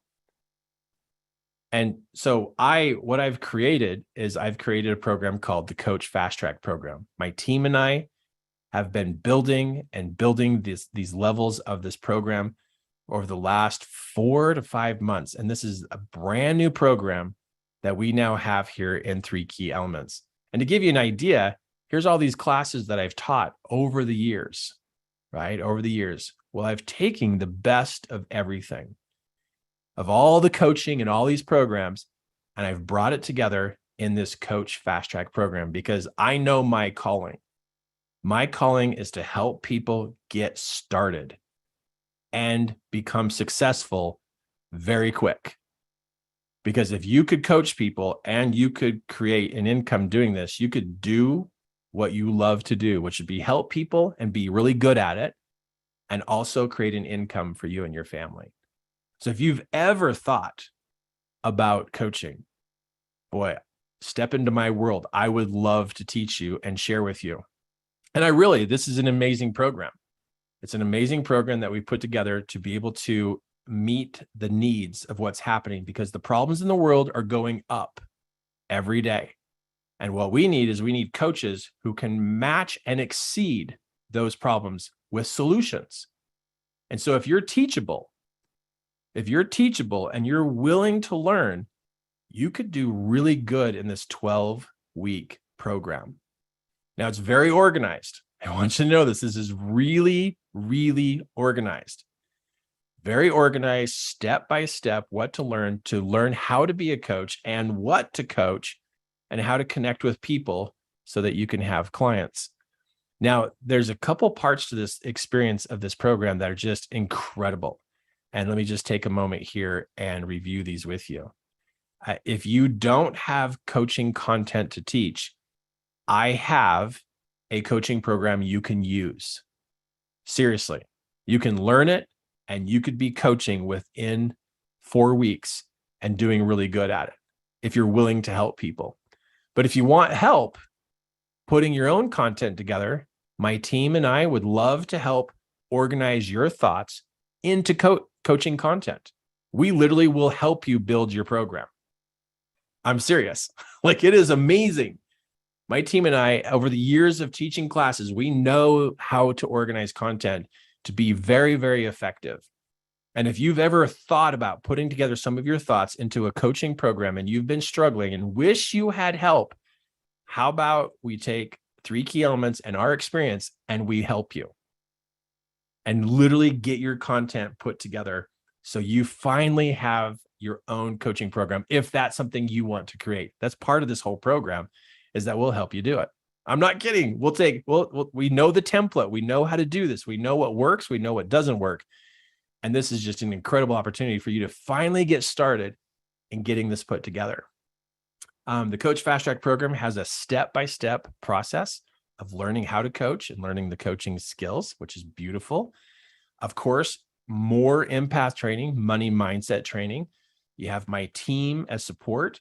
And every week, I get to take what I've learned. And what I've learned is how to generate $1 million a year in coaching. Been doing this for 13 years of $1 million a year. I can help you generate a couple $100 a month or a couple $1,000 a month. And what that means is you are teaching people. It's not about, just about money. It's about, you have to work with people who are happy with you and they refer other people to you. So when I talk about $1 million mindset, that means you're good at what you do in coaching and people love working with you. But this Coach Fast Track program is so incredibly well put together. And so this is what I'm curious about. If you've ever thought about finally stepping into this or wanting some more specific training about how to do this, then let's jump on a call. Book a call with me. Book a call. And what that means is right here in the middle of the screen, it says 3ke.2/fast track. Type that in your browser and it will take you to a page that has some questions, and you'll answer all these questions. And then you will pick a day and time, and then I'll jump on a call with you and let's talk about your coaching future. Let's see if the Coach Fast Track program would work for you, if it's a good fit. And if it's not a good fit, okay. But if it is a good fit, let's get you started. Let's don't put this off. Let's don't delay. Let's get you moving, because that inspiration, that prompting inside of you has just been working on you for a while.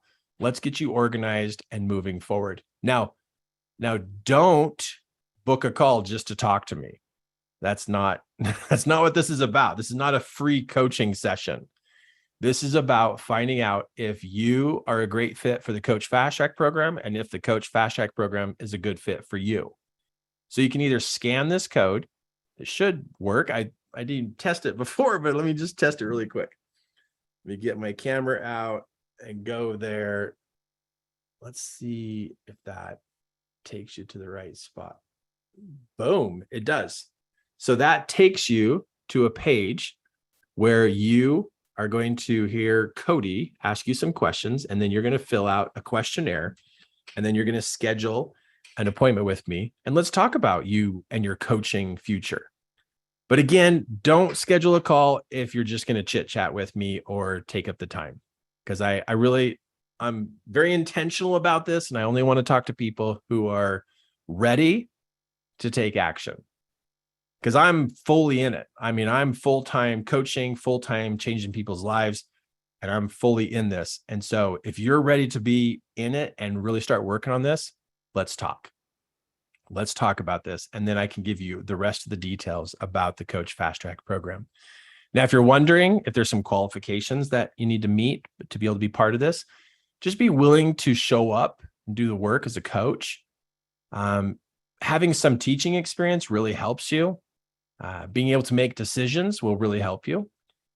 Be respectful to other members of the Coach Fast Track community, and also being respectful to my team. If you can show respect for other people, I think you would do really good in learning how to become a coach, because the Coach Fast Track program is set up for literally you've never coached before. You can be brand new at this, and this will walk you through step by step all along the way. But the three main parts of this that I'm offering to you to be able to support you in your journey is content, skill, and mindset, because there's a lot of people to help. And I can't reach everybody, nor can all the other coaches in the world can't reach everybody. That we need more qualified coaches who know how to coach and what to do to be able to serve the people in the best way. Now, I also want to just say, this is not about marketing. I'm not a marketing agency. This is not about a book writing club. And this is not about me building your website or hiring and firing employees. This is specifically about coaching, coach mindset, coach model, the coach content, intuitive training, and having paid clients. So if you've ever even thought about this, like maybe I should do that, well, then today's a great day to do this, because I would love to share with you. I feel like you and I could have a great conversation, and you could be able to see the vision of what we're doing here and the urgency of wanting to change people's lives.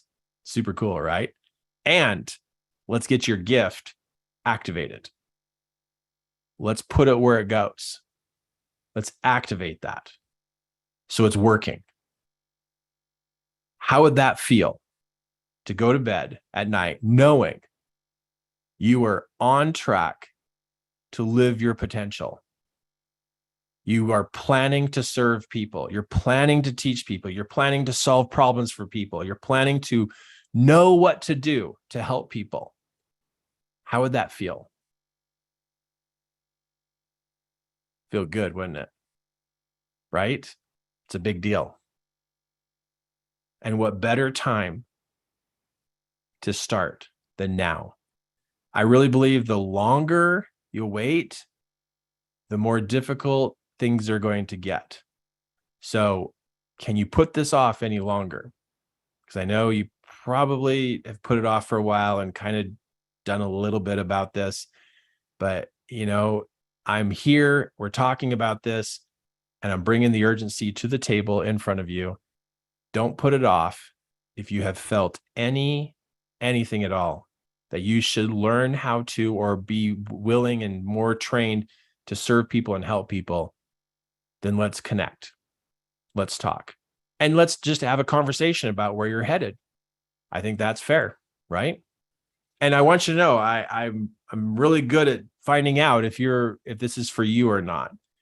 And as you're sitting there pondering on it, and you're like, oh, should I do this? Should I not do this? If you're even entertaining the idea, then go. Then go and book a call and let's get on the phone. Let's talk. And I'll answer your questions. I'll lay out the rest of the details for the program. And if you're wondering what kind of, what's this going to do? What kind of results can happen? And now I can't guarantee results because you are the person doing the work, but I can show you what's possible.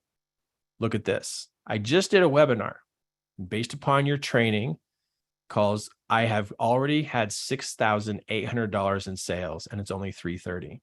Thank you for teaching me how to make better webinars.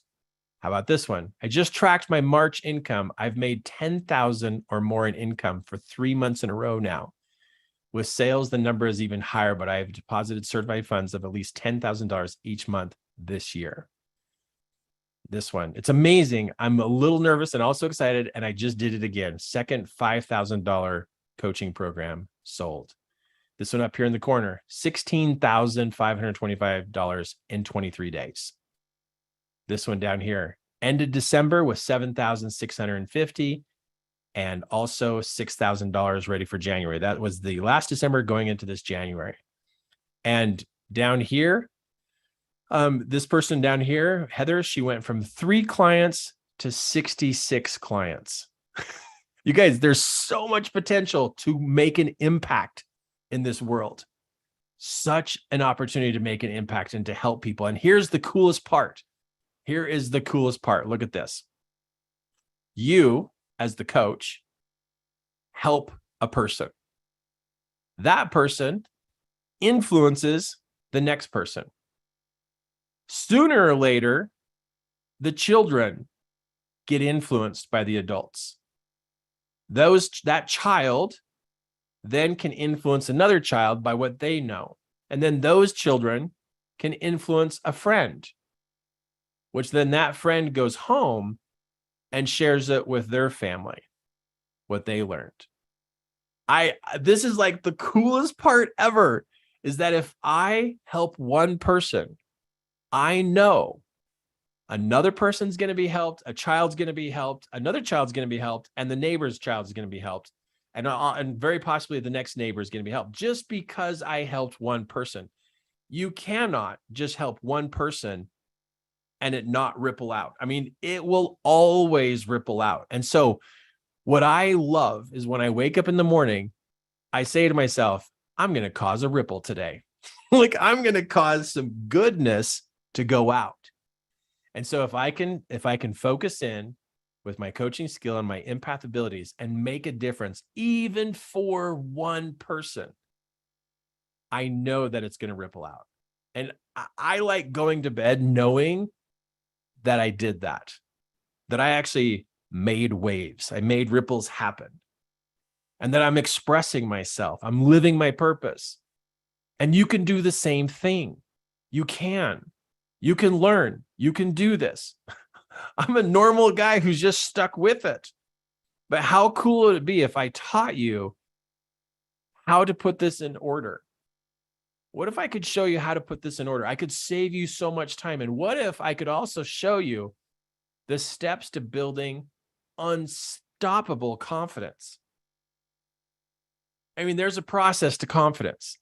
It's not a mystery to me. I coach people all the time how to build their confidence, and then they get confident and then they're unstoppable.